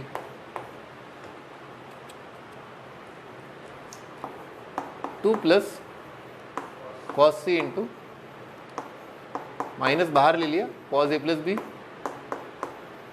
Plus cos of कितना है? A minus b. भाई cos A plus b cos a minus b ये क्या होंगे? कॉज ए प्लस बी का फॉर्मूला क्या होता है? कॉज ए कॉस बी माइनस साइन ए साइन बी, कॉज ए कॉस बी प्लस साइन ए साइन बी, 2 प्लस कॉस सी। तो ये क्या बन जाएगा? 2 कॉज ए कॉस बी बच जाएगा, है ना? साइन ए साइन बी जो कट जाएगा, तो कितना होगा? 2 प्लस। ओके, तो यहाँ पर इसने क्या त्रुटि कर दी है? माइनस त्रुटि कर दी है, तो इसी वजह से ये स्टेटमेंट 2 क्या हो गया है? गलत हो गया है। अच्छा, वैसे तो ये सवाल यहाँ पर ख़त्म हो गया, पर अगर मान लो ये कह रहा है इन any triangle right angle triangle ये नंबर कितना आता है? 2 आता है, तो क्या ये सही कह रहा है या गलत कह रहा है? सही कह रहा है, क्योंकि स्टेटमेंट 2 फॉल्स है, तो स्टेटमेंट 1 क्या होगा? ट्रू होगा। एक ही ऑप्शन बनता है इसमें, पर एक बार चेक कर लेते हैं। देखो, अगर मान लो ट्राइंगल राइट एंगल ट्राइंगल है, तो राइट एंगल ट्राइंगल है तो क्या होगा? कोई ना कोई एक एंगल क्या आएगा? 90। और जैसे ही ए या बी या सी इन तीनों में कोई भी एक एंगल अगर 90 आया, मान लो ए आया, तो ये पूरा टर्म कितना आ जाएगा 0। तो ये राइट साइड में अगर ये टर्म 0 हो गया तो राइट साइड केवल क्या बचा 2, विच मीन्स कि एक राइट एंगल ट्राइंगल में हमेशा sign square plus sine square plus sine square किसके बराबर आ जाएगा 2 के बराबर आएगा। ठीक है, क्योंकि इनमें से ये वाला एक्सप्रेशन क्या होगा राइट एंगल ट्राइंगल के लिए 0। ऑल राइट है ना, आगे बढ़ते हैं।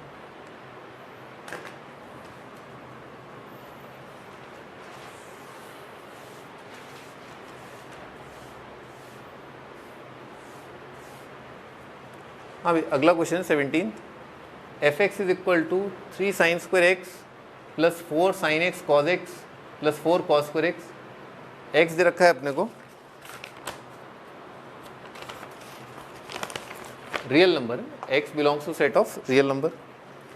स्टेटमेंट 1 है greatest and least value of F X for all X are 7 plus root 17/2 and 7 minus root 17/2 respectively. ठीक है ना, रिस्पेक्टिवली लिखा है। स्टेटमेंट 2 है ए sine square plus B sine X cos X plus, तो यहाँ पर कुछ गायब हो गया है, वो है c cos square x is less than equal to this or greater than equal to this, where a b c are real number है।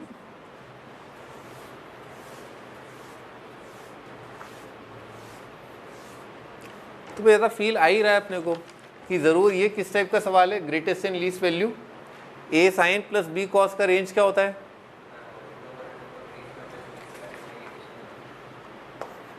ए sine x plus b cos x, इसका रेंज होता है minus under root a square plus b square से लेकर के under root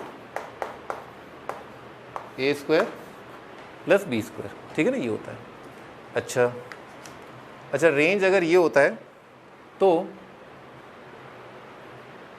greatest and least value, अभी इसमें angle तो क्या है, क्योंकि यहाँ से क्या बन जाएगा साइन 2x बनेगा, और साइन स्क्वायर को कैसे अपन साइन स्क्वायर को लिख लेंगे अपन cos 2x में लिख सकते हैं। साइन स्क्वायर कितना होता है 1 माइनस कॉस 2x/2 और cos स्क्वायर x कितना होता है 1 प्लस कॉस 2x/2। तो लिखते हैं इसको ना,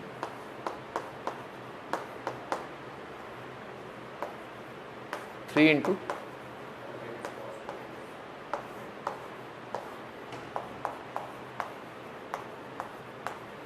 समझ में आ रहा है 2 sine 2x plus 2 into 1 plus cos 2x।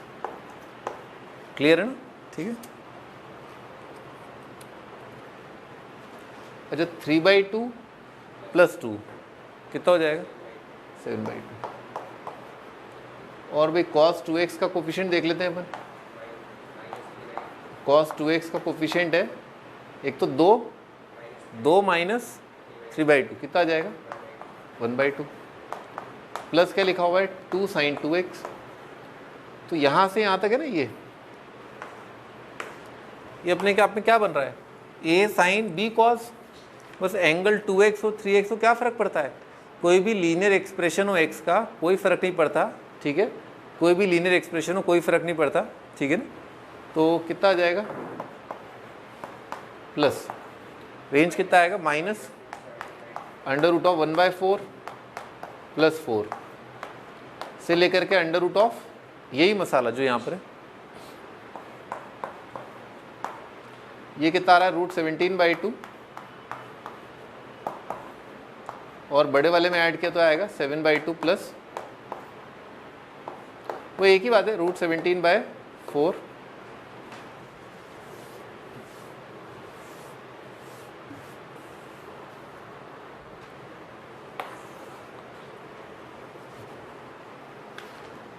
अभी क्या कह रहा है statement 1 greatest and least value are, क्या ये सही है 7 माइनस रूट 17 सही है। तो ये फर्स्ट स्टेटमेंट जो है ट्रू आ गया है। ठीक है, ये सेकंड स्टेटमेंट देखते हैं एक बार। सेकंड स्टेटमेंट में वापस वही करना है अपने को, साइन स्क्वायर साइन 2x और साइन 2x कॉस 2x में आएगा। तो जो एक्सप्रेशन है ना ट्रिग्नोमेट्रिक एक्सप्रेशन उसको लिखते हैं, तो बनेगा a into 1 minus cos 2x/2 plus b/2 into sine 2x plus c/2 into 1 plus cos 2x। और इसमें भाई एब्सोल्यूट टर्म आ रहे हैं a/2 plus c/2 plus 1/2 into cos का कोफिशिएंट कितना आएगा -a plus c into cos 2x plus b sine 2x। ठीक है यार, अब बस ये दिख गया अपने को है ना, अल्फा साइन 2x और बीटा कॉस 2x। तो ये बनेगा a प्लस c/2 और यहाँ पर जो फंक्शन बन रहा है उसका रेंज होगा minus under root a minus या c माइनस a की बात है का square plus b square comma under root of same मसाला। अब ऐड करके देख लेंगे अपन, हो तो यहाँ पर तो यहाँ तो a प्लस c/2 बन रहा है, यहाँ कितना है a प्लस b, और अंडर रूट में क्या बन रहा है a माइनस सी का स्क्वायर प्लस b स्क्वायर। क्या यहाँ पर a माइनस सी का स्क्वायर लिखा हुआ है? नहीं, यहाँ तो a माइनस सी का स्क्वायर नहीं है, यहाँ तो a माइनस बी का स्क्वायर प्लस c स्क्वायर है। तो दिख गया क्लियरली कि ये गलत ऑप्शन है। ठीक है ना, तो फर्स्ट स्टेटमेंट आया अपना करेक्ट और सेकंड स्टेटमेंट आया अपना फॉल्स, तो सी ऑप्शन आ जाएगा अपना आंसर। तो ध्यान रखना इसका जो रेंज है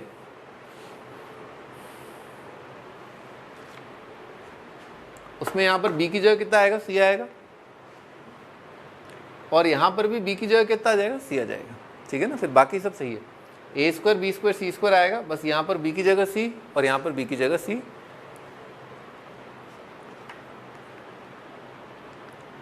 नेक्स्ट क्वेश्चन, द एक्सप्रेशन, भाई ये स्पेशली मेरा फेवरेट क्वेश्चन, मैंने बताया अभी थोड़ी देर पहले। Sine theta sine 60 minus theta sine 60 plus theta कितना होता है sine 3θ/4। Cos theta cos 60 minus theta cos 60 plus theta क्या होता है कॉस 3θ/4। तो ऐसा कुछ लग रहा है क्या यहाँ पर, कुछ ऐसा लग रहा है क्या, उस टाइप का प्रोफाइल बन सकता है क्या यहाँ पर, क्या वैसा प्रोफाइल बनाया जा सकता है क्या?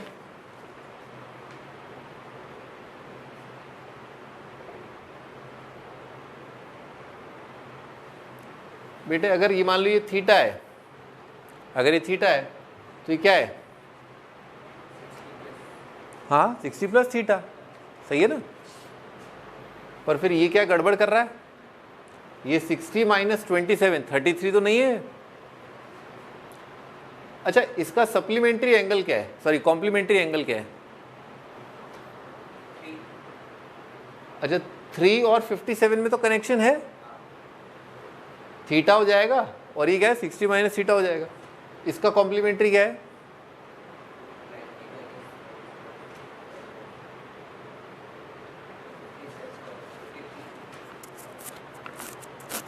इसका कॉम्प्लीमेंट्री एंगल क्या है, कॉम्प्लीमेंट्री समझते हो ना 63, तो 363 और बन गया ना। हाँ तो अपन ने क्या किया, साइन इसको लिखा cos 3 और इसको क्या लिखा, इसको तो यही लिखा cos 57 और इसको क्या लिखा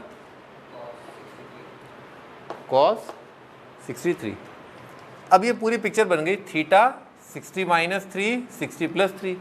तो ये प्रोफाइल क्या होता है cos of 3 theta divided by कितना आ जाएगा 4, cos 9/4 क्या है, बी ऑप्शन, बी ऑप्शन अपना करेक्ट है। हाँ भाई अगला क्वेश्चन 19th, थीटा दे रखा है अपने को belongs to set of real number और अपने को एक सिग्मा दे रखा है, सीरीज दे रखी है, के का वैल्यू क्या है 2 से इन्फाइनाइट, साइन 2 की पावर के इंटू थीटा, इसका सिग्मा ए दे रखा है। Then the value of cot, यहाँ पर के 0 से यहाँ पर के 2 है, कॉट 2 की पावर के इंटू थीटा माइनस कॉट 2 की पावर के इंटू थीटा। खैर थीटा अफेक्टिवली अपन इसको अल्फा मान लेंगे थोड़ी देर के लिए और ट्राई करेंगे इसको किस में कन्वर्ट करने का, इसमें यही पूछा है इसने, वैल्यू ऑफ ये सिग्मा इन टर्म्स ऑफ क्या निकालना है ए। तो अपन इसको सिंप्लीफाई करते हैं क्योंकि ये थोड़ा बड़ा है, ये थोड़ा सिंपल है। तो कॉट है ये लिखा हुआ है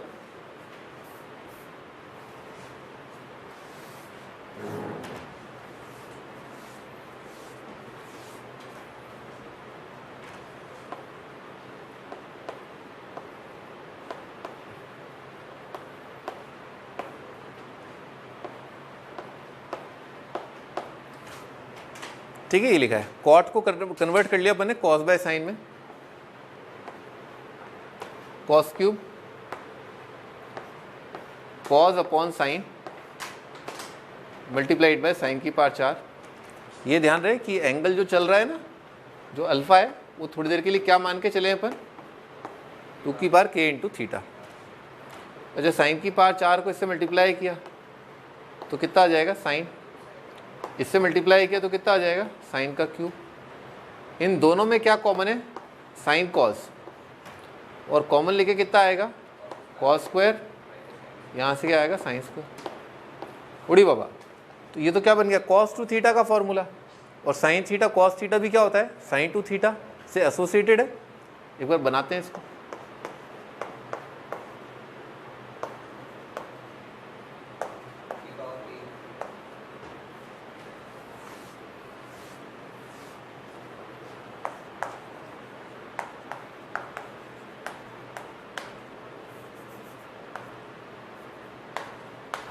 ठीक है, ये लिखा हुआ है 2 sine alpha cos square alpha minus sine square alpha.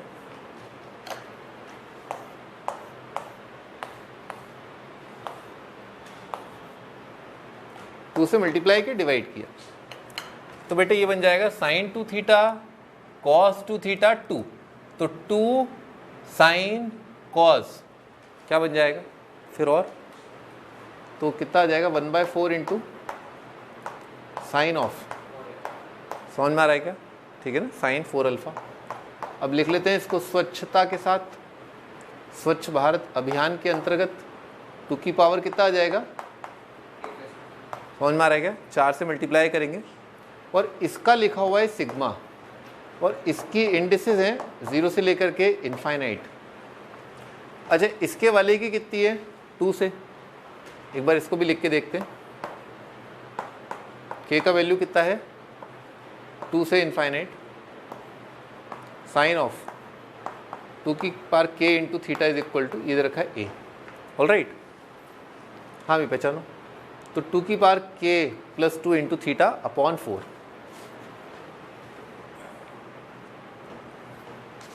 तो यहाँ पर अगर अपन k 0 रखें तो 1/4 तो मैं बाहर निकाल लूँगा ना, मैं क्या करता k 0 रखें तो यहाँ पर क्या प्रकट हो जाएगा 4, और यहाँ पर k 2 रखे तो कितना आ जाएगा 4, ऑल राइट।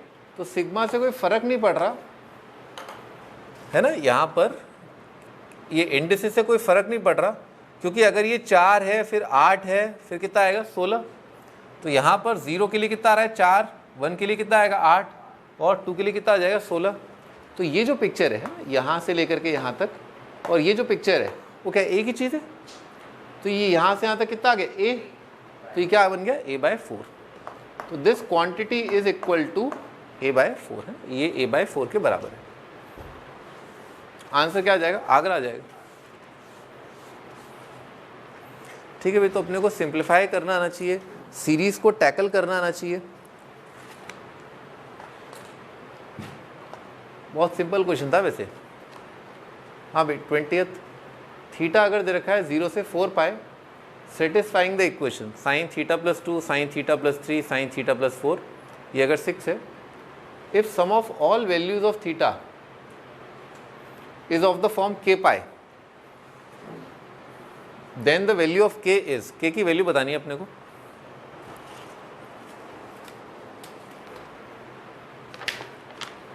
हाँ भाई बताओ क्या करेंगे।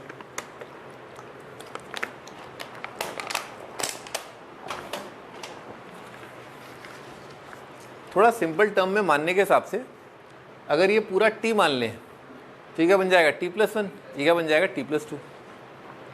तो लिखा हुआ है t+1 t+2 है ना, इज इक्वल टू कितना है 6। इसको खोल लेते हैं, t इंटू लिखा है t² 3t + 2 is equal to 6। ये आ जाएगा t का क्यूब प्लस आ जाएगा 3t² प्लस आएगा 2t - 6 इज 0। अब दिख रहा है क्लियरली, आंखों से दिख रहा है कि t का वैल्यू कितना है 1, बाकी डिवाइड करके आ जाएगा t² और कितना आएगा +6। अब 3t² के लिए आ रहा है -t², तो यहाँ पर कितना आ जाएगा 4t। इसका डिस्क्रिमिनेंटर है यहाँ पर देखा भाई 4 का कितना आएगा 16, 6 4 ज़ा 24, तो आगे नेगेटिव, यानी कि यहाँ से क्या आएगा कद्दू, कोई रूट नहीं आएगा यहाँ से।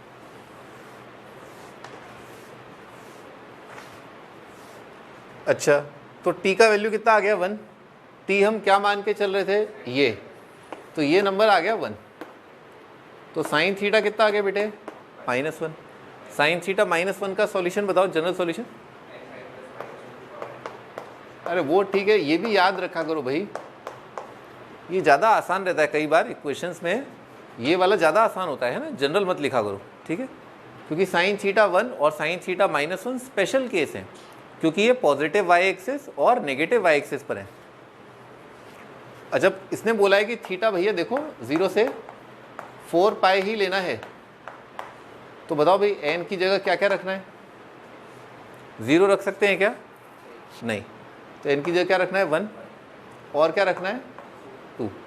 1 के लिए कितना आ जाएगा 3π/2, और 2 के लिए कितना आएगा 7π/2, और रखना है क्या आगे 3, नहीं वो तो 6π के पास चला जाएगा ना, ये दो आ रहे हैं ना, क्या बोल रहा है सम, इनको जोड़ना है अपने को, इज इक्वल टू कितना है k π, तो ये कितना आ गया 4π, 4 आ गया k, है ना, k इज इक्वल टू 4, तो बी ऑप्शन जो है वो अपना आंसर। अच्छा 10 आ रहा है, हाँ 5 आ जाएगा ना, तो आंसर है सी ऑप्शन, ठीक है।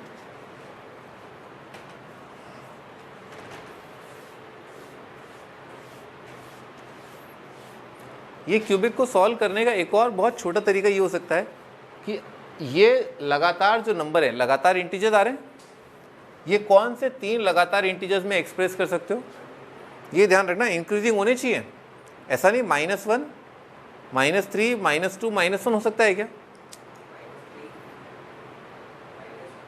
नहीं हो सकता, क्योंकि 6 तो क्या है -6 के बराबर थोड़ी ना है।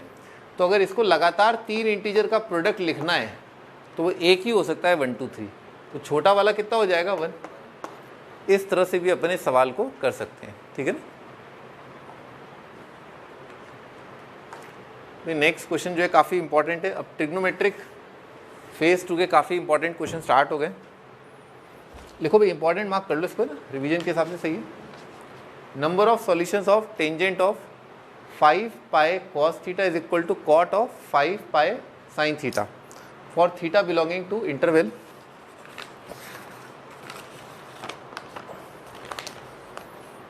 भाई, इंटरवल दे रखा है अपने को 0 से लेकर के 2π, ठीक है। इस इंटरवल में अपने को बताने नंबर ऑफ सॉल्यूशंस कितने आएंगे। तो भाई जब भी एक तरफ 10 हो तो मेरी चेष्टा ये रहती है कि दूसरी तरफ भी क्या आ जाए 10, ताकि 10a is equal to 10b का मैं जनरल सॉल्यूशन लिख पाऊँ। बताओ भाई 10a is equal to 10b का जनरल सॉल्यूशन क्या होता है n π+। तो अपन ने यही ट्राई किया कि लेफ्ट साइड लिखा है टेंजेंट ऑफ 5π cos थीटा, और कॉट को किस तरह से अपन 10 में कन्वर्ट कर सकते हैं, कॉट को लिख सकते हैं tangent of 90 minus 5π sin theta.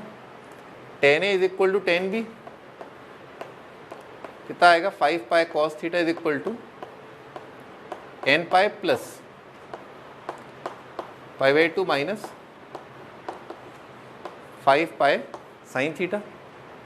अब सबको इधर ले आया और पाई से डिवाइड कर दिया, तो आ जाएगा 5 into cos theta plus sine theta is equal to n π plus n plus pi से तो डिवाइड कर दिया ना, अब 5 से डिवाइड कर देते हैं। Cos theta is equal to आएगा 2n + 1 अपॉन 10, ठीक है, 2n + 1 अपॉन 10 ये बन रहा है। हाँ भाई, नंबर ऑफ सॉल्यूशन ऑफ, अब एक sign theta plus cos theta की एक औकात होती है ना, इसकी रेंज इसका रेंज क्या है, minus under root a square plus b square से लेकर के under root a square plus b square, ये होगा। तो हमें यहाँ पर n क्या है, सूटेबल लेना पड़ेगा, है ना। n यहाँ पर क्या है, इंटीजर है, पर कोई सूटेबल इंटीजर लेना पड़ेगा ताकि राइट साइड जो है लेफ्ट साइड वाले फंक्शन के रेंज में हो। तो बेटे बताओ n क्या ले लूँ मैं, क्या ले लूँ मैं, बोलो बेटे। 7 ले लूँ क्या,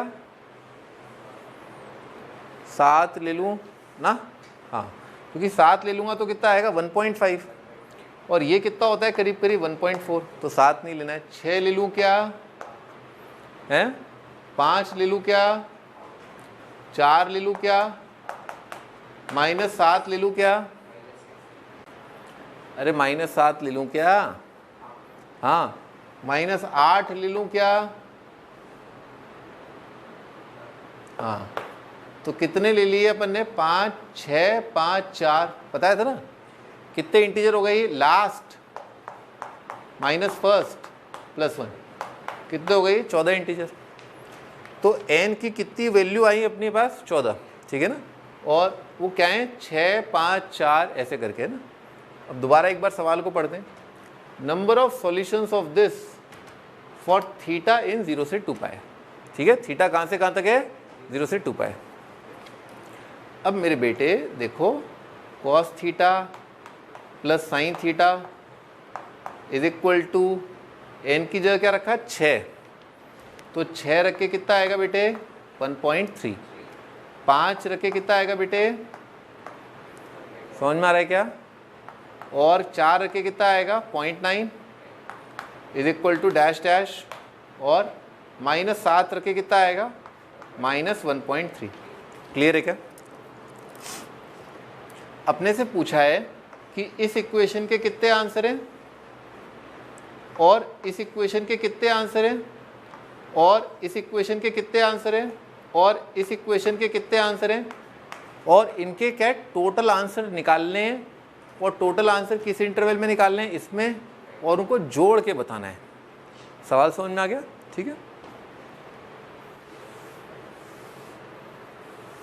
हाँ बेटे, अब मेरे को ये बताओ कि इसके कितने सॉल्यूशन होंगे 0 से 2 पाई में।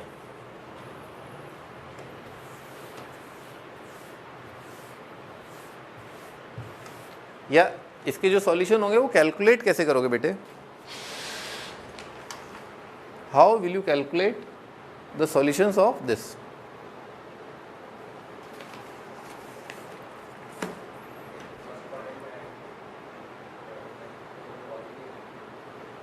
सही बात है, एक फर्स्ट क्वाड्रेंट में आ जाएगा,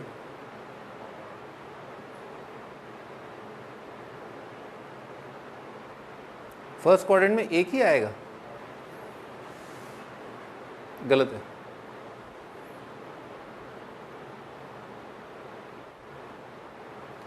महारथी ऐसा करो, इसका ग्राफ बनाओ, है sign theta plus cos theta का ग्राफ बनाओ, तुम्हें सारी समस्याओं का समाधान हो जाएगा।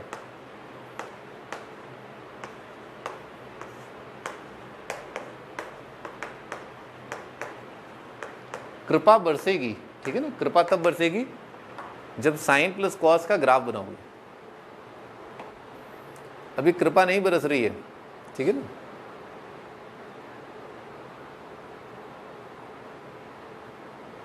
समोसा जो है चटनी के साथ खाओगे ना तब बरसेगी कृपा।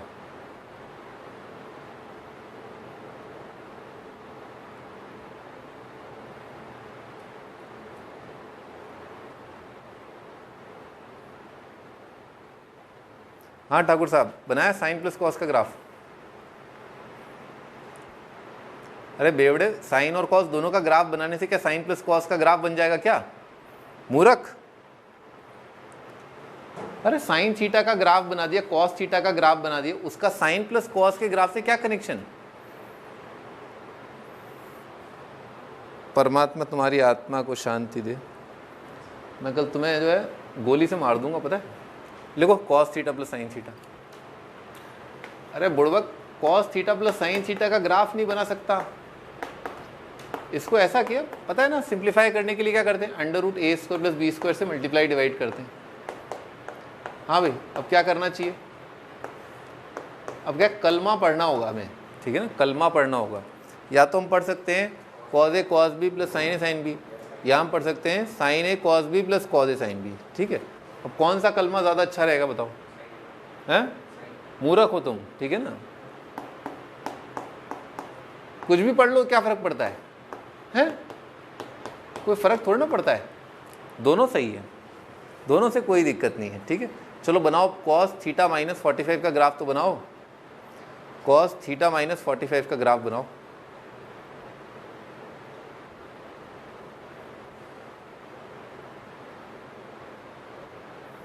कॉस थीटा माइनस 45 का ग्राफ बनाओ।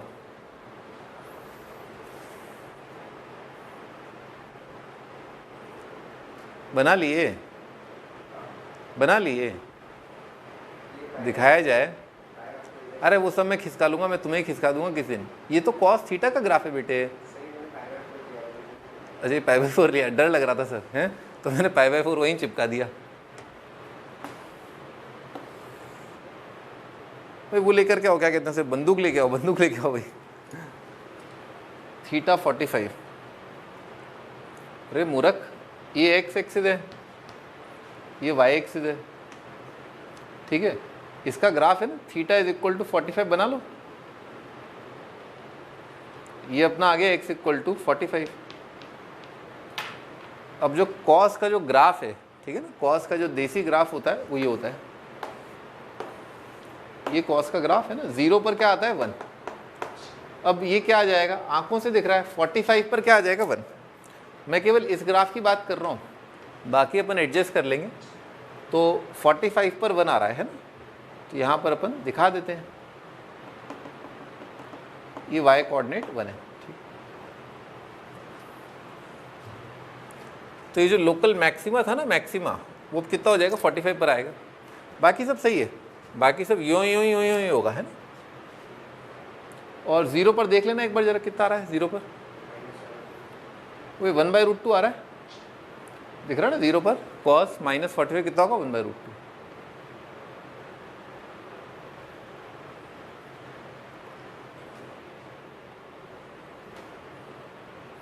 और भाई ये जो है आगे चल के नेगेटिव जो है कहाँ पर होगा, पाई पर होगा। ये 45, तो ये कितना हो जाएगा, पाई प्लस 45। और ये अगला मैक्सिमा कहाँ पर आएगा, 2 पाई प्लस 45 है ना, लिख लेते हैं इसको। तो ये पॉइंट आएगा 2 पाई प्लस 45, ठीक है। तो 45 पाई प्लस 45, और ये कितना आएगा 2 पाई प्लस 45, ठीक है।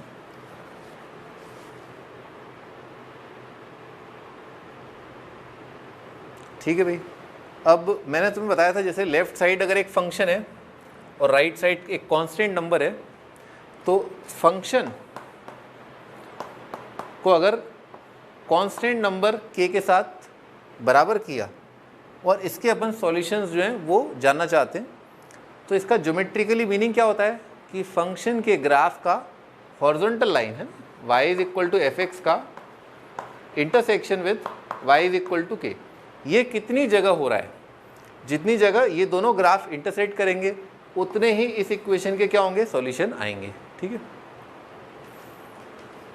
तो अभी फ़िलहाल जैसे सवाल ये है, तो मेरे मालिक अभी इसमें क्या करना चाहिए अपने को, एक चीज़ तो ये √2 का फ़र्क आएगा ना, तो क्या करना चाहिए यहाँ पर √2 कर देना चाहिए। और बेटे यहाँ पर मिनिमा क्या करना चाहिए, -√2 है ना, वेरी गुड। और यहाँ पर भी वैल्यू कितना हो जाएगा √2, और थीटा का वैल्यू क्या बोला है उसने, कहाँ से कहाँ तक लो, 0 से 2 पाई। तो थीटा यहाँ पर 0 कहाँ पर है, यहाँ पर है, समझ में आ रहा है, 0 यहाँ पर है। और 2 पाई बेटे कहाँ पर आएगा, यहाँ पर आएगा, रख करके देख लो, 2 पाई माइनस है ना, यहाँ पर आएगा।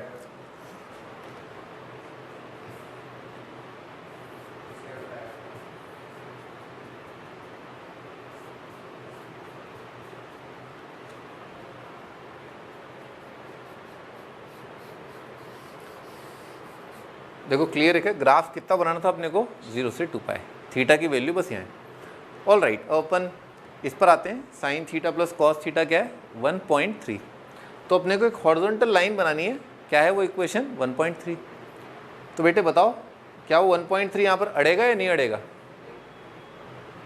यहाँ इस पॉइंट का y कोऑर्डिनेट कितना है?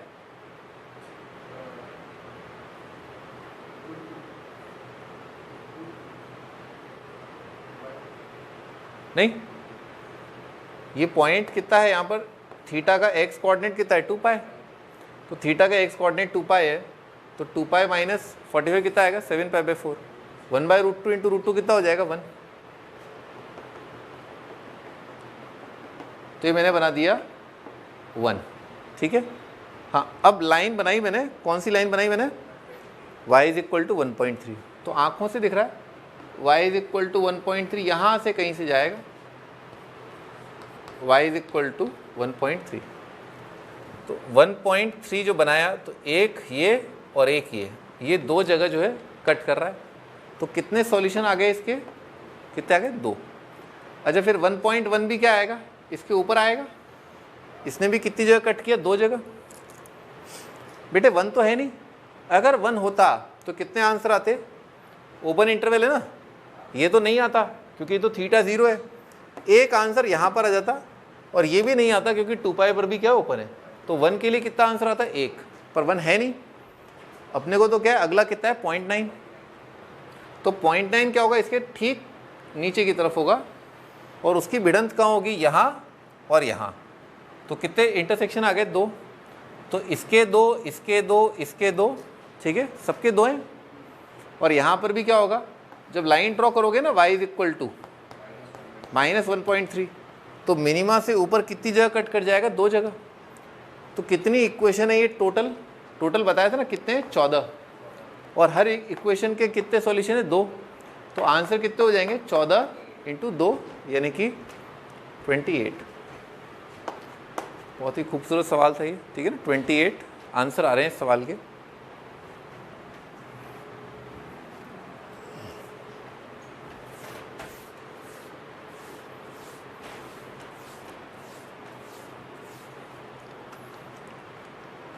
ठीक है भाई, अब यहाँ पर